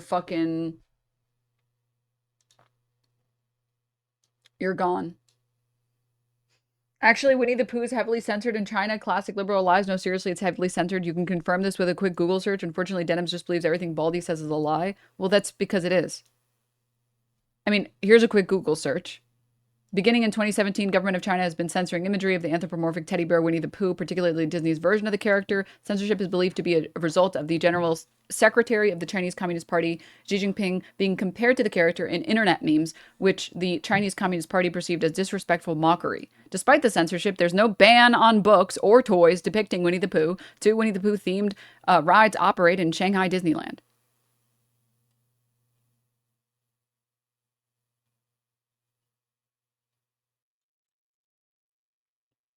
I never said there was a ban. I said it was censored. No, I'm not arguing that. I'm saying that you're saying I just believe that everything that Asmongold says is a lie. But Asmongold didn't say it was censored or banned. He said it's brave wearing that shirt, arguing that there would be repercussions for wearing the shirt. But that's not correct. I'm arguing with him because he's wrong. There are no consequences for wearing a Winnie the Pooh shirt. There might be if you're wearing a Winnie the Pooh shirt and then a picture of Xi Jinping on it on the side, in the way that there are potentially consequences if you speak about pro-Palestinian beliefs in America and you're against genocide. The implication is that there's consequences for Winnie the Pooh in China. Yeah, and there aren't. For wearing a Winnie the Pooh shirt, there aren't. That's why the lady in the factory is wearing it.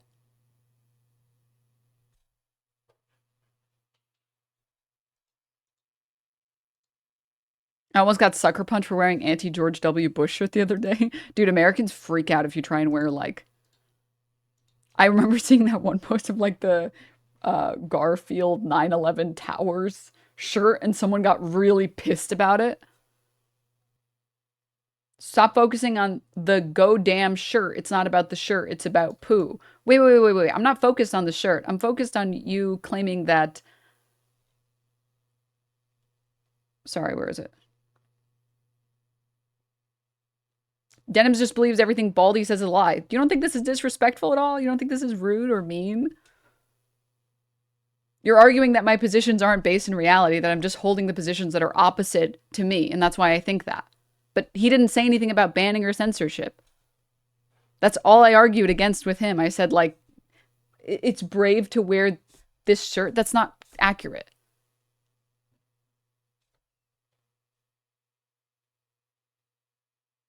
Which is correct. He's just fear-mongering because fear-mongering is easy.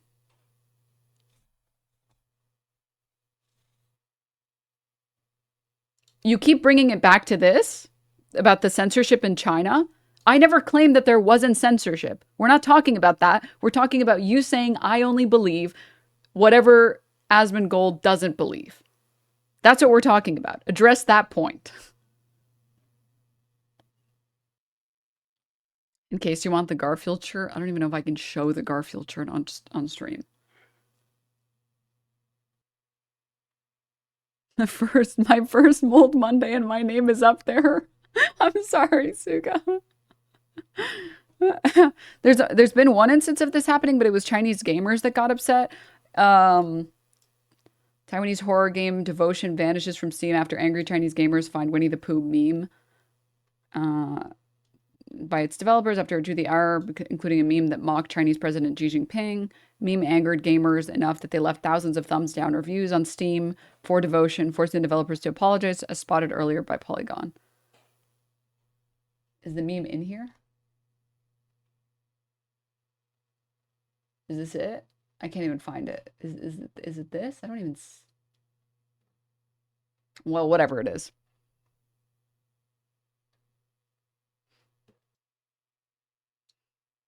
Look, bro, I only posted it to clear up the confusion about Winnie the Pooh censorship. If you wanted me to write a dissertation about your views versus Baldy's, you're going to have to wait until my semester is over. Dog, this is one thing I don't understand. I don't understand this, okay? People will come in so hot and they feel very comfortable being unbelievably rude and toxic in a way that honestly is pretty mean, okay? Listen, man, I'm still a person, okay?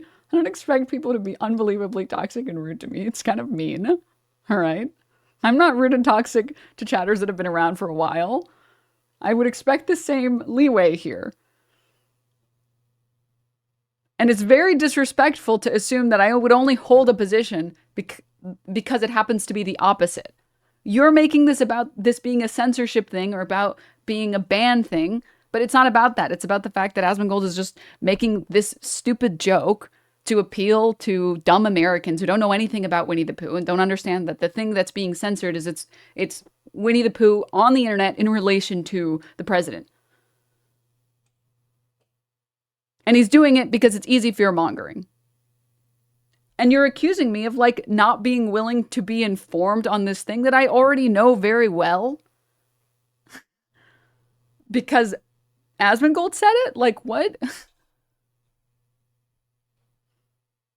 Kind of rude. Kind of rude. Kind of like, it's kind of giving weird behavior. It's kind of giving weird. You're clearing up confusion that you made. Trump is saving us from economic terror that he created. You misunderstood my position as being something that is incorrect, and then you're claiming that it's something else, but it's okay, man. If you want to save face, you can save face. I just think it's kind of pussy no balls behavior, and I don't think it's very classy. Okay? All right. Making twice as much money? No, maybe even in fact you're making less. So that's really the issue. It's a skill issue. The problem is that, so you talk about it being a skill issue. World of Warcraft Arena is a great example of this. In World of Warcraft Arena, it's so hard to be good at the game because there are so many different vectors of complexity. And because of that, what's happened is that very few people play it and participate in the content. So you can call it a skill issue as much as you want, but when this skill issue is creating an unpleasant... Vectors of complexity. Don't worry, he added the term vectors of complexity. So what he said was deep analysis.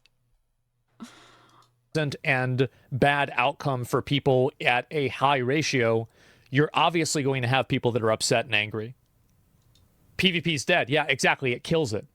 And so, like, you can say people are stupid, but those stupid people still need a job and they need some way to support themselves. So until you have a solution for that, that gives them a degree of dignity, they don't want to hear about how you think they're stupid or anything like that. Because you're we don't necessarily need manufacturing jobs. The problem in our country is not that we don't have enough manufacturing jobs, and that's why people aren't doing as well. The standard of living in European countries is very high, way higher than what we have here in the US, and they don't have a lot of manufacturing jobs. There aren't like entire fucking factories in like, I don't know, France for making shoes and shirts and plastic containers and plates and spoons and forks. Like, that's not what's happening. The country gets to do well because it's not that there's a lack of jobs. It's that the jobs aren't valued and they aren't paid fairly. That people who are doing important jobs aren't being paid a fair wage.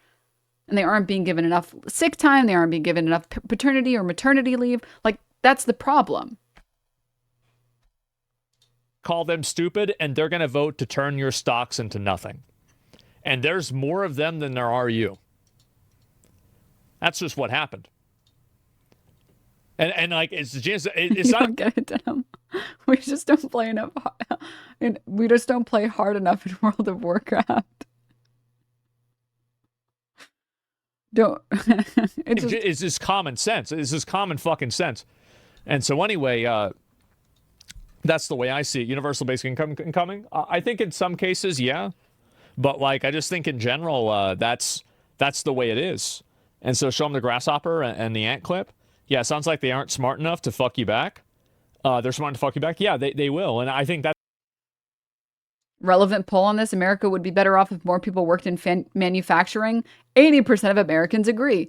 I would be better off if I worked in a factory. 25% of Americans agree. Dude, it's the hand-raising meme. It's the hand-raising meme.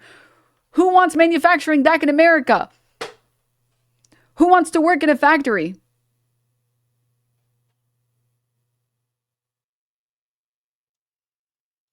Don't be mean to me. Don't be toxic to me. I'm a human too. And then makes fun of how someone talks. See, there's this thing known as friendship, where when you've gotten to know someone for a while, you expect better behavior from them.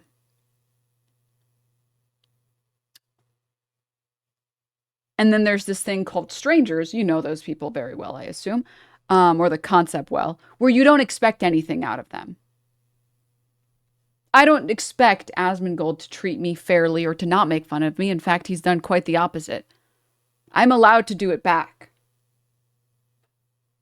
I'm pretty fair to chatters that have been around for a while, and I try not to be mean and toxic to chatters that have been around for a while, so I expect that back. Asmongold made 100 gold on Warcraft one time 15 years ago flipping gold and thinks he is an economist. Stop.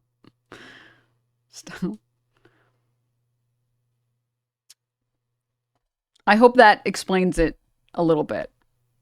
I assume you don't have friends, so you don't understand what this concept looks like. But you don't owe anything to a stranger that you met on the street. You don't have to be nice to them or mean to them or anything. They don't owe you anything. You don't owe them anything. But like maybe a good friend of yours, you wouldn't be an uncharitable douchebag to them, right? Hope that clears things up a little bit for you. That's the reason why a lot of people are happy about the tariffs and the stock market going down. It's exactly it. So yeah, American consumers created the situation in the first place by buying Chinese products. American consumers did not create this situation. American consumers allowed it to happen. And also they allowed it to happen because this is another big problem. And it's really funny because like the left historically has been the party that's been concerned about worker violations in China, to which the right, and again, these are big groups. Not every single person in the right has thought this. Not every single person in the left has thought this. I'm using wide strokes here and like wide brush strokes here, but it's not going to encompass everyone. But famously, it's been the left that has been concerned about the human rights violations or the worker violations in China, and the right, the consuming right has said, well, we don't care. That's their country. This is our country. People are stupid, and so it's easy to take advantage of them. And because I like how 2 seconds ago he was saying that like people don't like getting called stupid, and now he's saying people are stupid and they're easy to take advantage. It's easy to take advantage of them. They wanted to have really cheap knickknacks and doodads, but they didn't realize that in doing so, they would hurt their long-term job prospects. And I think that's what's happened. Not accepting orders. Ms. Gong also mentioned that a Hong Kong company near her recently moved its factory to Ho Chi Minh City, Vietnam, and is currently hiring Vietnamese locals. However, the sudden increase in U.S. tariffs has put the factory in a difficult position. She said they just built the factory in Vietnam, and now they're about to start operations. But now the U.S. has increased tariffs by 46% on Vietnam. So that's why he did it. That was the entire reason. It's impossible to avoid the high tax rates. Yeah. The investment they made earlier is now wasted. According to Trump's... Yeah, he had, and the thing is, like, he had to do that. Because if he didn't do that, they would have just moved it over there, and this entire play would have been Then why did he remove those tariffs? Ineffective. If he had to do it, because otherwise the tariffs would be ineffective, why has he since dropped the tariffs, I think down to a flat 10% to basically every other Asian country that's nearby that China would move manufacturing to, but kept them for China? It's like, imagine you're driving down a 2-lane road and they close 1 lane. Okay, well, you just go in the other lane. If you want to stop traffic, you've got to stop both lanes. Announced plans, the U.S. will implement differentiated tariffs on different countries and regions, with China at 34%, the EU at 20%, Taiwan at 32%, Vietnam at 46%, Switzerland at 31%, the UK and Brazil at 10%, and Japan, South Korea, and India at 24%. Additionally, Trump announced a minimum 10% tariff on all goods entering the U.S. However, on April 7th, U.S. Treasury Secretary... People just kind of forget about that. Like, just putting a 10% tariff on everything is nuts. Scott Bessent stated that nearly 70 countries have already reached out to the U.S. to discuss negotiations on Trump's latest tariff policy. He revealed that President Trump will personally participate in the talks to secure the best bargaining position for the U.S. Many Southeast Asian countries, including Vietnam, Indonesia, Thailand, the Philippines, and Malaysia, have expressed willingness to make adjustments. I want to address this as well. Would I be wrong in saying that the tariffs also affect the wealthy too? Yes and no. It affects the wealthy who abuse labor. It doesn't affect the wealthy who consume, because, and we'll talk about this in a little bit when I show some of Gary's economics, because I think it's a much better explanation of the tariffs than this fucking video is. But the TLDR is that tariffs are innately regressive taxes that impact people with less income more than people with more income. It's a regressive sales tax. You as a poor person that lives paycheck to paycheck, which a lot of Americans do live paycheck to paycheck, you spend all of your money. Payday comes in, you pay your rent, you pay your bills, you pay for groceries, you pay for all of the important necessities. Maybe you have a little bit left over and you pay for things that you want, which means all of your income that you get is taxed, and then it's taxed again when you want to pay for it. A larger portion of your income is taxed. A rich person who is making like millions of dollars of income, billions of dollars of income. No, Denim, you need to save $300 for your brain. Stop. A millionaire or billionaire, they're spending a small, even if they want to spend all their money, they can't because they have too much money. So they're spending a small amount of their money. Proportionally, poor people take on more of the tax. Regressive taxes will always proportionally impact poor people more. This is why people will talk about day fines in terms of like speeding tickets or parking tickets. If you put a speeding ticket at like $200, a poor person, they can't afford that. $200, maybe that's all the money that they have that week that they were going to spend on like, having a fun weekend with some friends or something, right? LA earthquake, question mark?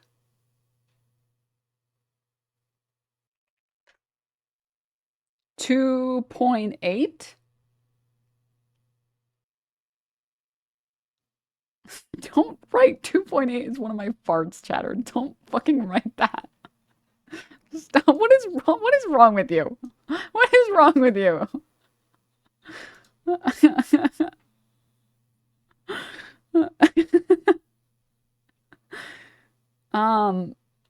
Okay. It looks like the earthquake, there was a 6.7 and was it San Diego? Is that what you guys are saying? I feel like I'm imagining an earthquake right now.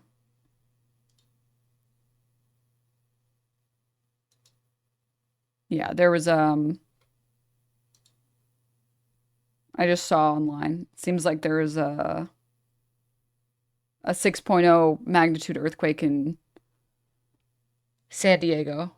But I think LA was a 2.0.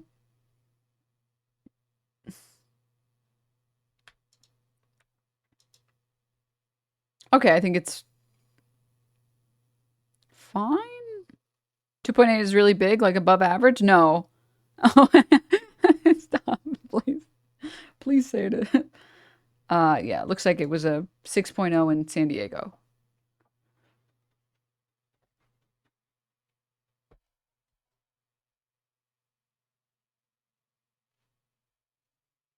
Okay.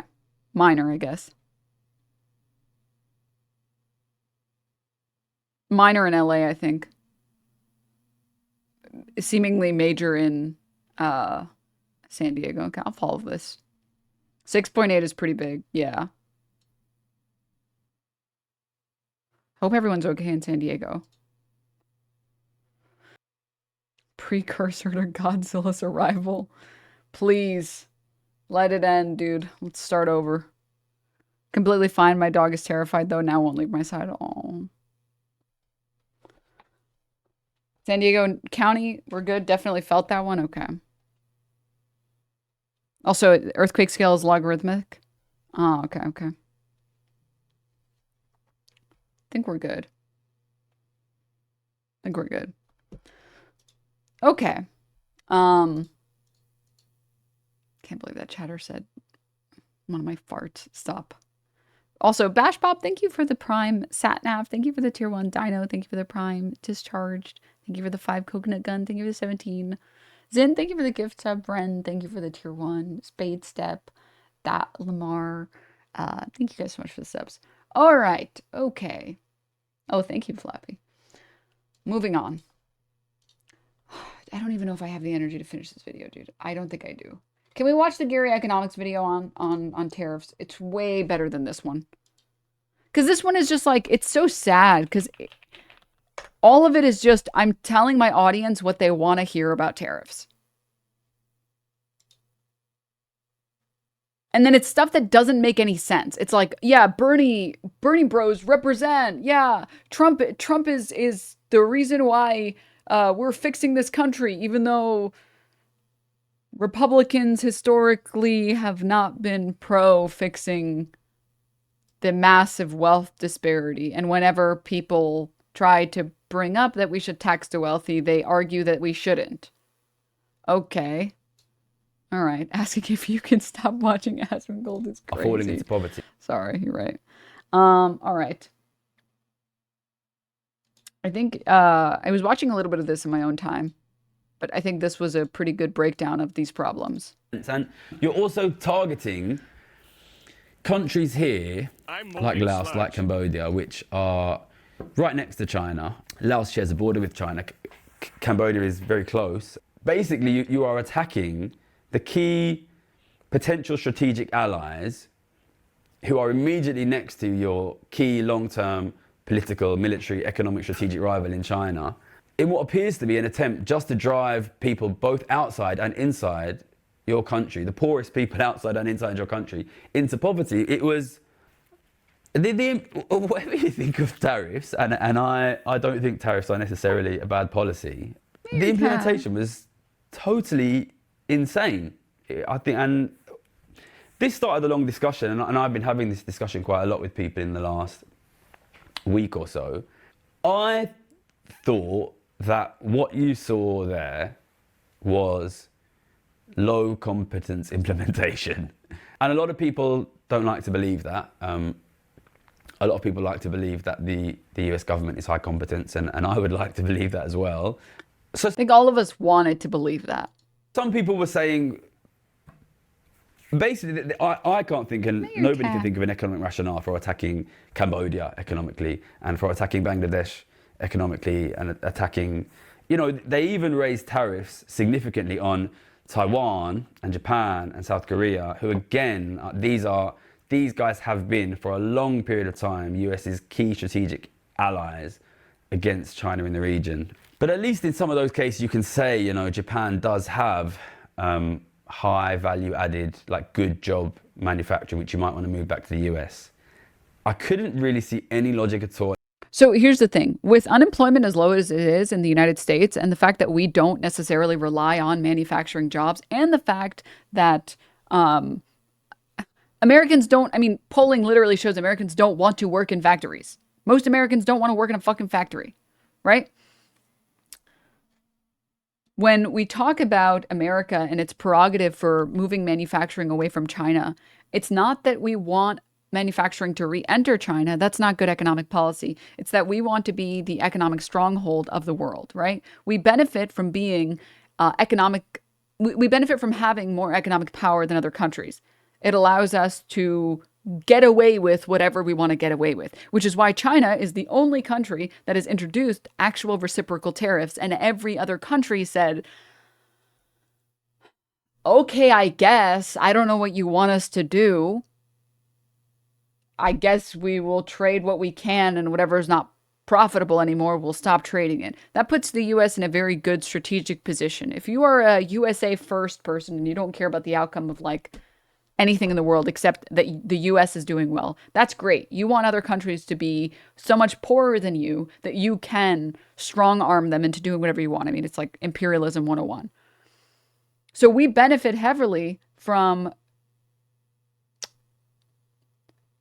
forcing China to downgrade. This idea that we should get China to move its manufacturing jobs here, and that's why we should tariff all these countries, which is what Asmongold was suggesting. We should tariff Vietnam and Cambodia and all these other countries because we want China to stop producing in that region and we want to produce here. That's total fucking nonsense. That makes absolutely no fucking sense. Because A, Americans don't want those jobs. 2, we are not even having unemployment problems in the US. The problem is wages are stagnant. Okay? We want to monopolize the global market, which we can do by moving those jobs to other countries that aren't China. The goal is not making American manufacturing go up. The goal is making Chinese manufacturing go down. What Gary here is saying, obviously, this guy knows what he's talking about. He actually fucking spends his life studying this shit and working on policy on this, is correct. It makes way more sense for us to ally with the countries surrounding China and help them bolster their manufacturing, strengthen their GDPs, because it takes power away from China. It's a divide and conquer strategy. We're better off in economic terms, the US is better off if all of these other countries have to share the pie. China right now, which is producing like crazy, if they had to give up a lot of their manufacturing and wealth and share it with all the other countries surrounding them, that's really good for the US because we can exert more power. The idea that, no, we need to tax all of them, because think about it, like, if you give them this loophole, if you close off one lane, but there's another lane, everyone would just take the other lane. Fucking nonsense. Common sense that doesn't mean absolutely anything.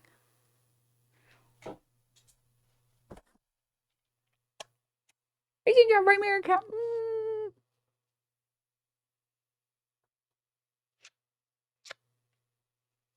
Oh. So anyways, yeah. Moving on. Attacking Cambodia and Laos. And I was saying to people, I think this shows basically low competence. And people would say, well, this is the argument against that, was that, well, actually, we know it's stupid to attack Cambodia and Laos, but the reason they're doing that is because if you attack unbelievably aggressively, like if these tariffs had gone in, I don't think you can overestimate the scale of the economic disaster it would have caused in Cambodia and Laos. If you attack these extremely poor and weak countries aggressively, you will force them to make immediate concessions, and it provides a great sort of short-term media wins for Donald Trump, which allows him to sort of look strong. So you crush the poorest in the world, they immediately give up, and then that gives you leverage against China. But then if your plan was to relocate industry back into the US, how do you achieve that? By bringing in pretend tariffs, which you're only using to score points in the media, and you're immediately going to cancel. You know, if I am a businessman and I'm thinking about building a factory, and the US brings in tariffs, which I know that they're going to cancel within a week, I'm not going to build a factory in that guy. So there's that. To be honest, I think that there was quite a lot of cope, really, which is people seeing this insane thing happen and not wanting to believe that it comes from low competence. It's difficult for me not to be reminded of what happened in the Liz Truss situation. And what this really made me think of, and it's the next thing I want to introduce, is basically questions about what kind of toy is theories that? of change. This is just a hair tie. This is just a hair tie. Which, again, this is like what I've been trying to reiterate. It's either you want to bring manufacturing jobs into the US, in which case, why the fuck are you pulling the tariffs? If you want manufacturing jobs in the US, removing the tariffs is an insane ploy. It's an insane strategy, because basically you're telling anyone that actually wanted to build factories in the US, don't trust me, I'm erratic and insane, and I might just pull the tariffs that you would rely on to build these factories. And if you're doing it just as a strategy to like get concessions, first of all, what concessions are you getting? And second, what? It's just a media attempt to be like, look, I did it. I put tariffs in and then I took them out. You can't have both. It can't be the art of the deal and we're bringing manufacturing back. How do you improve the economy? And what this reminded me of was, so I went on a podcast with Christian Guru Murthy, who is a very well-known news presenter here. Oh, someone also to watch Twitch anymore, so this is backlogged. Sorry about the ban. Sorry about Ethan, that he exists. Hope you get to go to Japan. Love the hair. Red, love the hair. Peekaboo. Keep up the good work. Okay, bye. Sorry about Ethan, that he exists. What a crazy thing to say. But also I agree.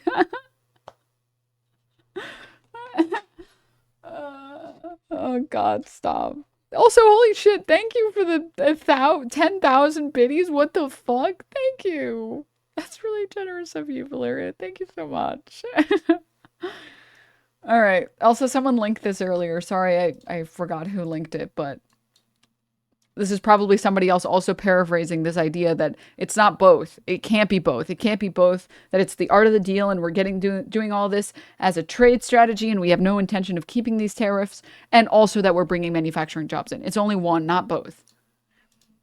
Trump and the Republicans are giving 3 different reasons for why they're doing the tariffs, and all 3 of them contradict each other. Okay, so they say they're doing the tariffs, 1, to raise trillions of dollars. Okay, well that means you need to leave them on and they're permanent if you're going to raise trillions of dollars and supposedly replace the IRS. That's one of the arguments.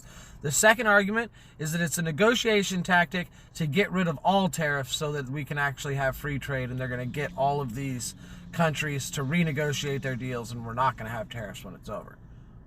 Then we're not making any money. So that completely gets rid of the first argument. Like, completely. And then the third argument is that they're going to bring manufacturing back. But that counteracts the first two. Because if you're going to bring manufacturing back, then it's not a negotiation tactic. You need to leave the tariffs on. There's no negotiating. You need to leave the tariffs on, and you need to invest in infrastructure to bring manufacturing back. But ideally, you would invest in manufacturing before turning the tariffs on because of our reliance on other countries for things like steel and lumber. You can't build factories with like dirt, man. You need steel, you need lumber. It's not, there's no if and or but about it. So you need to invest prior, and then you would put the tariffs in after having already purchased all of the goods you would need for these tariffs. That doesn't raise the trillions of dollars because we'd be buying stuff made in America, so now we're not getting the money from the tariffs. And it also isn't a negotiation tactic then because we would be bringing the jobs back to America, so the tariffs would have to stay on and we would have to invest in infrastructure. These are the 3 reasons they're saying the tariffs are going in. All 3 of them contradict each other. This is the stupidest thing I've ever fucking heard.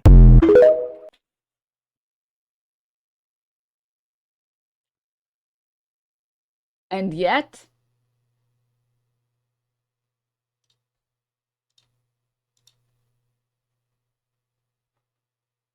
okay, but Denims, did you consider that none of it matters if you're dumb as fuck?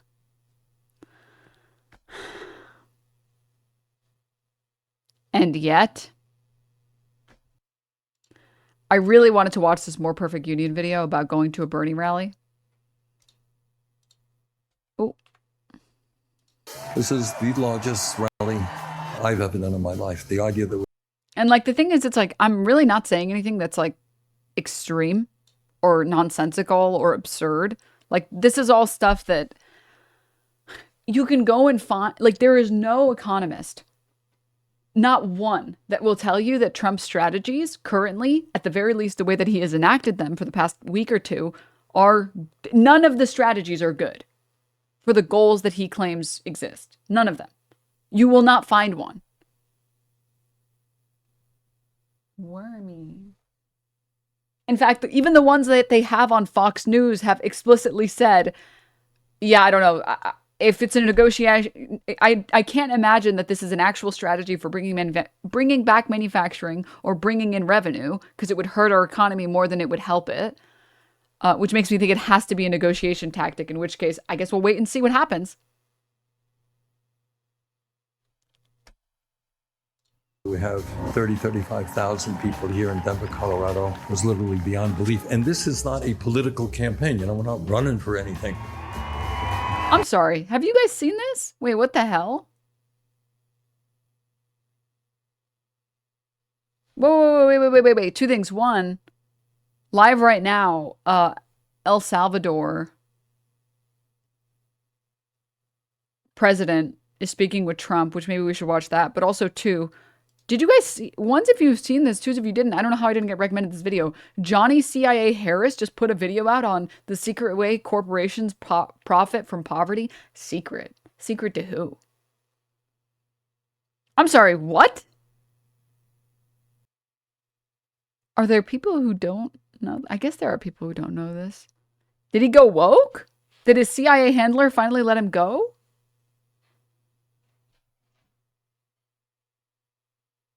Or is it bad? Oh, it's so pro-capital? Excellent. Good. Nice. Nice. Making a video shitting on capital only to be pro-capital. Oh, Jesus Christ. Oh, my God.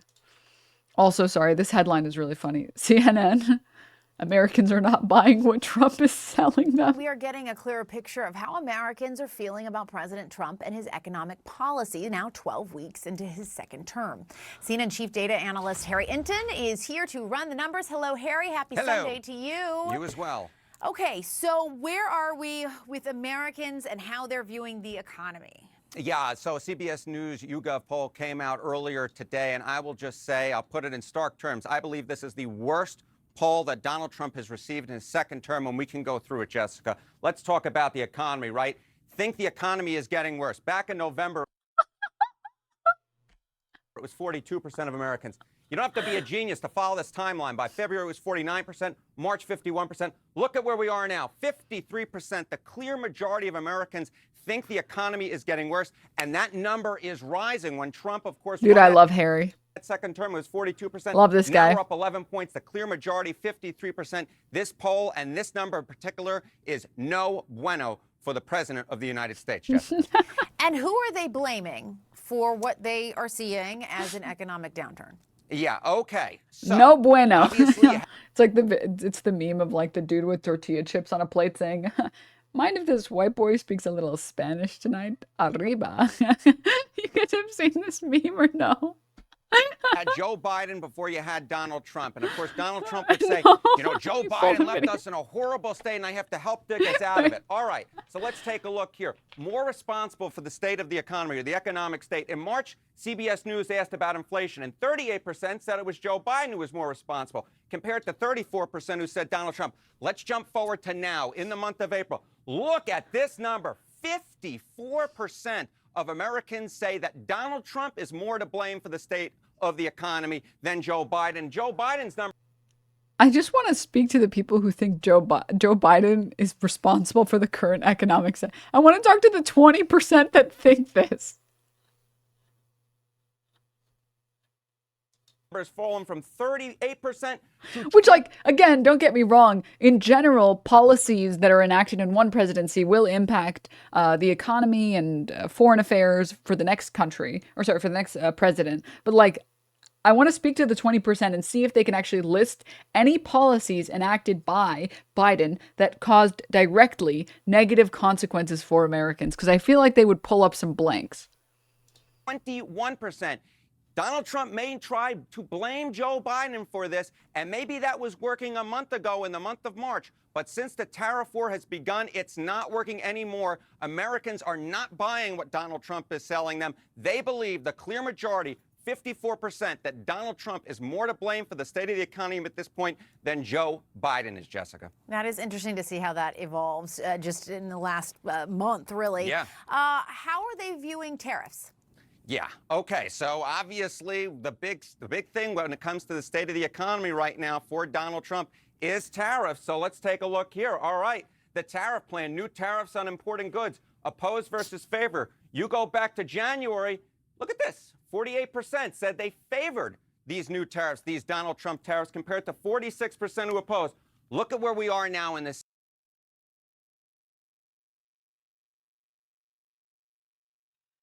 God, conservatives are so dumb.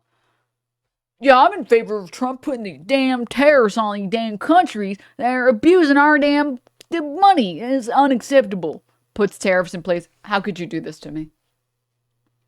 How could you do this to me? CBS News YouGov poll. A switcheroo, Jessica, a switcheroo. Sorry, when this guy said no bueno, I'm just like thinking of this meme. Wait. Let me pull it up. Let me pull it up correctly. This meme. Mind if a white boy speaks a little Mexican tonight? Hashtag arriba. That's 11 million views on this. That was this guy. He loves drawing circles and I guess saying no bueno. The clear majority, 58% of Americans oppose these new tariffs compared to just 42% who favor them. Again, this is part of the picture that we've seen throughout this presentation, right, Jessica? More and more people are turning against Donald Trump. Their views of the economy are getting worse. They are holding Donald Trump responsible. Sorry, I want to pre-watch a little. Let's skip a little bit. Analysts say all the time is they don't know what the heck Donald Trump is doing. It's his approach. I mean, take a look here. Trump's approach to tariffs and trade, that is the way he's going about it. Just 37% of Americans like it. Look at this number. 63%, nearly 2/3 dislike it. Among independents, Jessica, it's just 28% of independents who like the way that Donald Trump is approaching tariffs and trade. And that's not much of a surprise because one day Donald Trump is saying one thing, the next day he's saying another. One day someone from his administration saying one thing, the next day that same exact person saying another. All right, enough of that. I want to get to the live meeting with El Salvador's president. That no court has the authority to compel the foreign policy function of the United States. We won a case 9-0, and people like CNN are portraying it as a loss, as usual, because they want foreign terrorists in the country. We missed a little bit of it. This is like, I think, one of the highlights. Kelly said, releasing criminals so I don't have the power to return him to the United States about the people that need to be returned. How can I smuggle a terrorist into the United States? I don't have the power to return him to the United States. But you could release him inside El Salvador. Yeah, but I'm not releasing, I mean, we're not very fond of releasing terrorists into our country. I mean, we just turned the murder capital of the world into the safest country of the Western Hemisphere, and you want us to go back into the releasing criminals so we can go back to being the murder capital of the world? No, that's not going to happen. Well, they'd love to have a criminal, released into I mean, there's a fascination. They would love it. Yeah. How can I? Yeah. I got muted for 10 seconds because I gave you the link. Yeah, sorry. That's just like to stop people. I guess I haven't made this announcement in a while, but links are muted in chat for non-subs, but it's just to stop people from spamming links because sometimes people, like gray name chatters, people who haven't ever been here, will come in and spam the same fucking SoundCloud link over and over again. It's just to stop that. Anyways, Who kidnap women and children. But President Trump, his policy is foreign terrorists that are here illegally get expelled from the country, which, by the way, is a 90-10 issue. Well, Mr. President, you said that if I love when politicians or pundits say this is a 90-10 issue about something that is not a 90-10 issue. the Supreme Court said someone needed to be returned, that you would abide by that. You said that on Air Force One just a few days ago. And they said that it must be facilitated. Why don't you just say, isn't it wonderful that we're keeping criminals out of our country? Why can't you just say that? Why do you go over and over? And that's why nobody watches you anymore. You have no credibility. Please go ahead. President Trump, thank you so much. How many illegal criminals are you planning on exporting to El Salvador? And President Bukele, how many are you willing to take from the U.S.? As many as possible. And I just asked the president, it's this massive complex that he built, jail complex. I said, can you build some more of them, please? As many as we can get out of our country that were allowed in here by incompetent Joe Biden through open borders. Open borders. You probably hear open borders and you can't even understand it because nobody can understand it. Nobody smart or with common sense can understand it. So we have millions of people that should not be in this country that are dangerous. Not just people, because we have people, but we have millions of people that are murderers, drug dealers. They've been allowed to come into our country by other countries that were very smart. When they heard that this very low IQ president, and by the way, I took my cognitive exam as part of my physical exam. My cognitive exam. I got a perfect score. They asked me if I knew what my name was, and I told them Donald Trump. I got a perfect score. My cognition works. And I got the highest mark, and one of the doctors said, sir, I've never seen anybody get that. I've never seen that it. was the highest mark. I hope you're happy with that, although they haven't been bugging me too much to take a cognitive, but I did do my physical. I took the cognitive exam. I noticed there's no question, so probably you are. But the cognitive, they said to me, sir, would you like to take a cognitive test? I said, did Biden take one? No. Did anybody take one? No, not too many people took them. I said, what about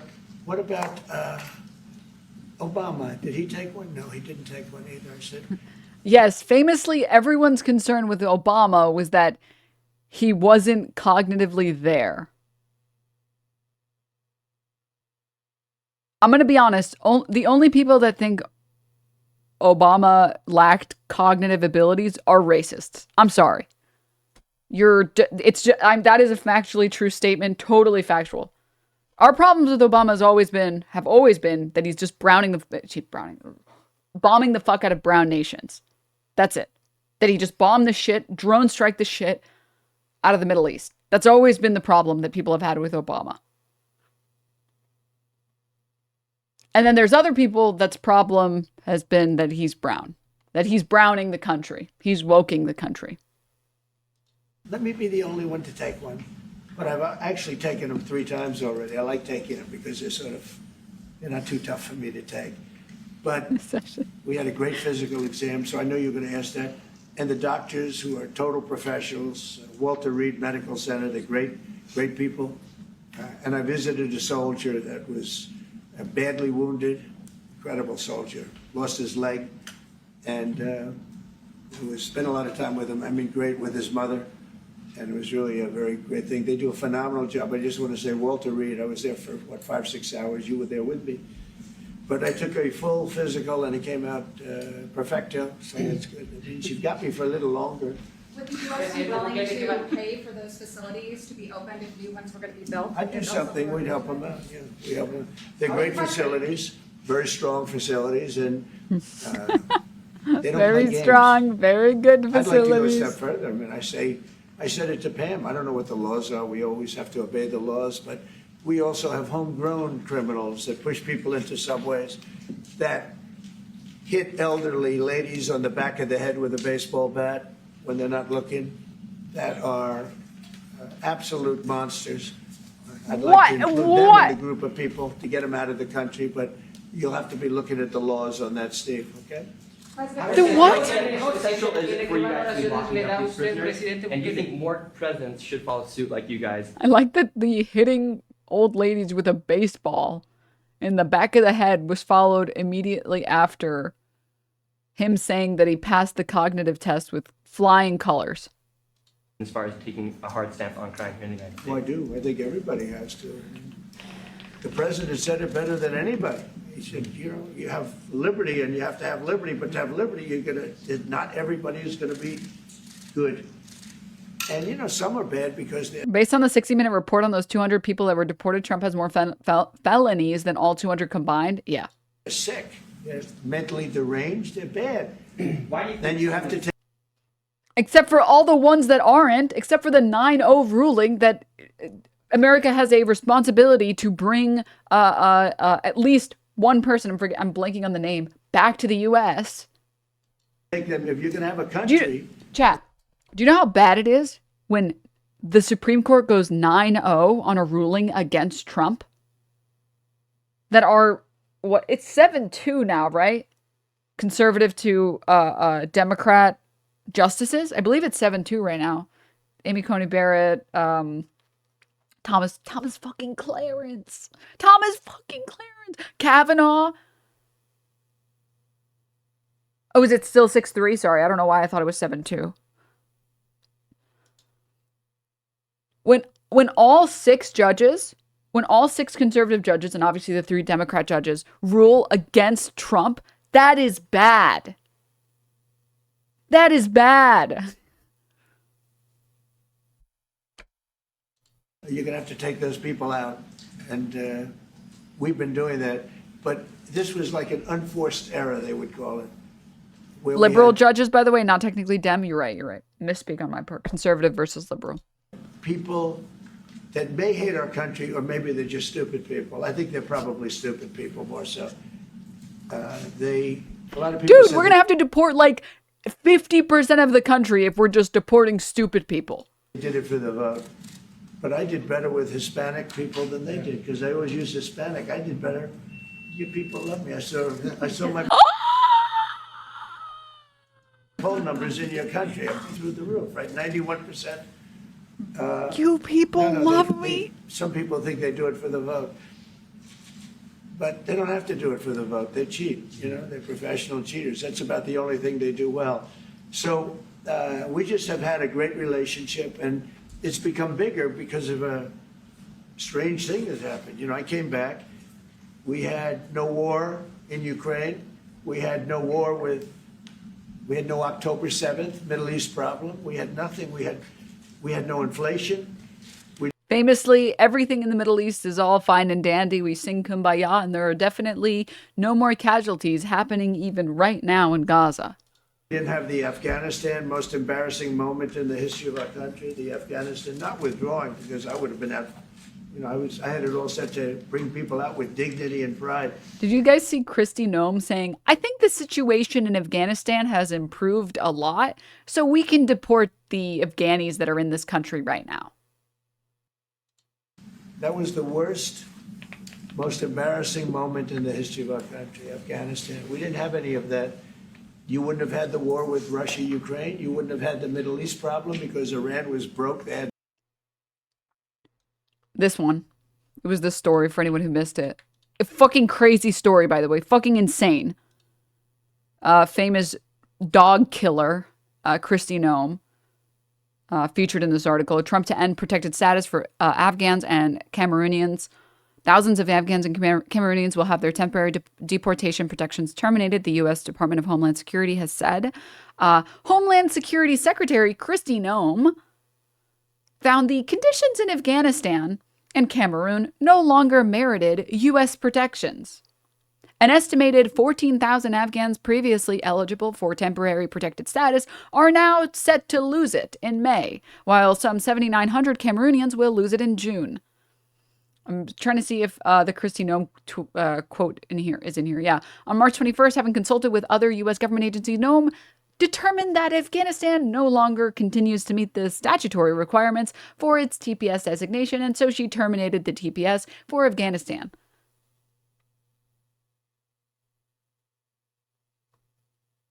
You're so right, Queen. You're so right. Yeah. Mm-hmm. Mm-hmm. It's all good in Afghanistan now.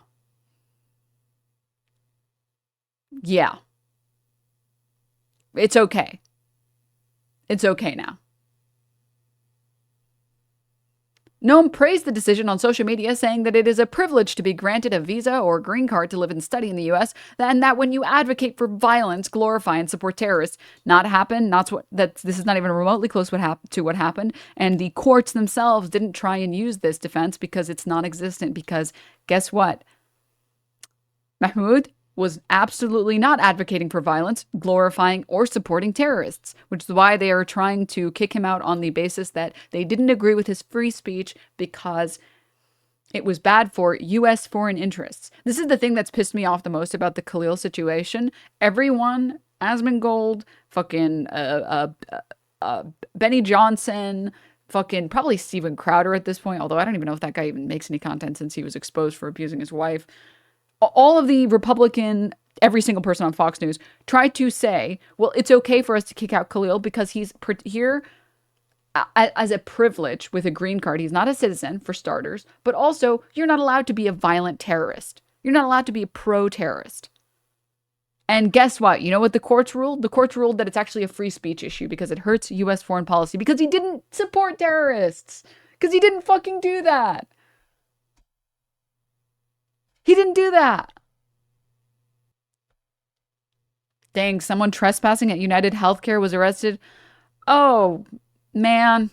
I sure am happy that that trespasser was stopped. Had no money because we had secondary sanctions on and lots of other sanctions. And now every single thing. Got a problem with Iran, but I'll solve that problem. That's almost an easy one. We got to solve a war that should have never started, Ukraine and Russia, and we'll get that solved. And we have to solve problems, and we already solved inflation. You know, if you look at the numbers are incredible, actually. The stock market's up, and we're not letting other countries take advantage of this country like they have for the last 40 years. So thank you very much. You have a question, please? Yes, Mr. President, thank you so much. You support another... Denims, don't they have Shakira law? Forcing people to learn belly dancing at gunpoint? I like Shakira too, but damn.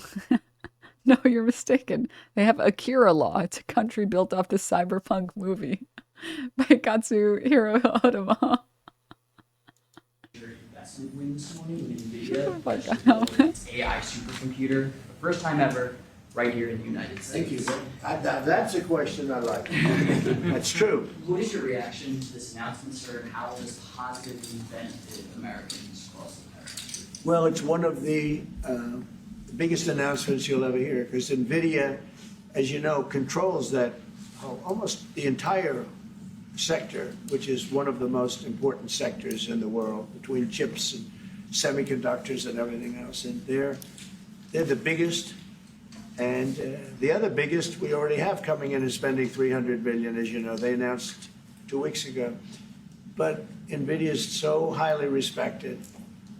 And this was an announcement that a lot of people, I knew it was going to happen, but not to the extent that it happened. It's big.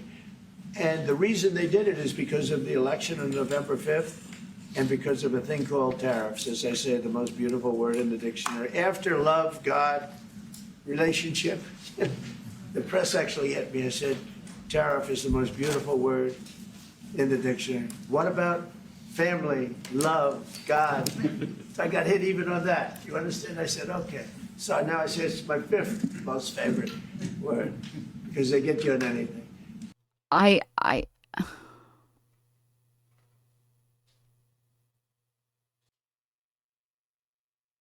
Talking about love, family, and God as Donald Trump. And having the history you have with Stormy Daniels is, I just don't have any. But no, we're winning. This is what winning looks like. World. Modern, super modern companies controls segments that nobody, sort of controls the world in a sense, and they're coming in here in the biggest way with hundreds of billions of dollars. Not like millions of dollars, hundreds of billions of dollars, and I'm honored by it. And I want to thank Jensen and all of the people that we deal with. They're great people. They're brilliant people. And without tariffs, they wouldn't be doing it. Hey, everyone. I'm Emily Campagno. Catch me and my Boo, Emily Campagno. Bring back Brian Kilme. Boo. And you're not even blonde. Get off my screen. Boo, Fox News, dude. Boo. Fucking lame as shit, dude. What the hell? Where are my beautiful blondes? I am I'm a single issue voter, okay? Bring back Brian Kilme back on Fox News. Oh.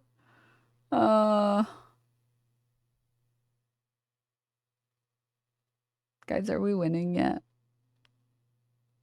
Guys, are we winning? Guys, can we watch Idiocracy together?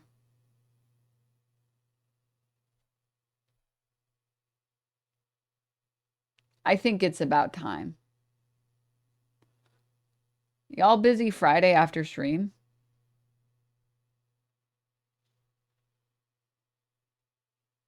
Y'all busy Friday after stream?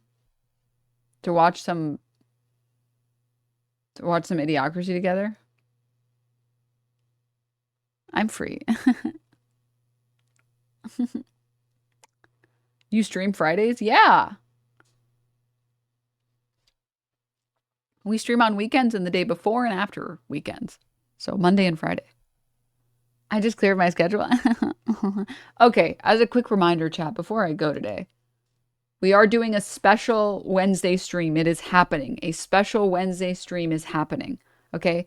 Because I'm going to be honest, Idubbbz is putting out his first content cop in like a billion years. So we're going to do a special long Wednesday stream.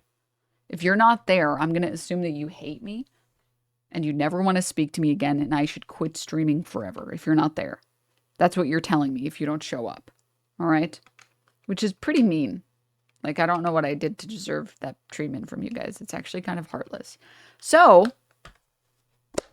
I will see all of you guys on Wednesday. Emotional blackmail. I will see all of you on Wednesday. Please have a great rest of your day. Stay hydrated. Tell your homies you love them. And I will see all of you guys on Wednesday.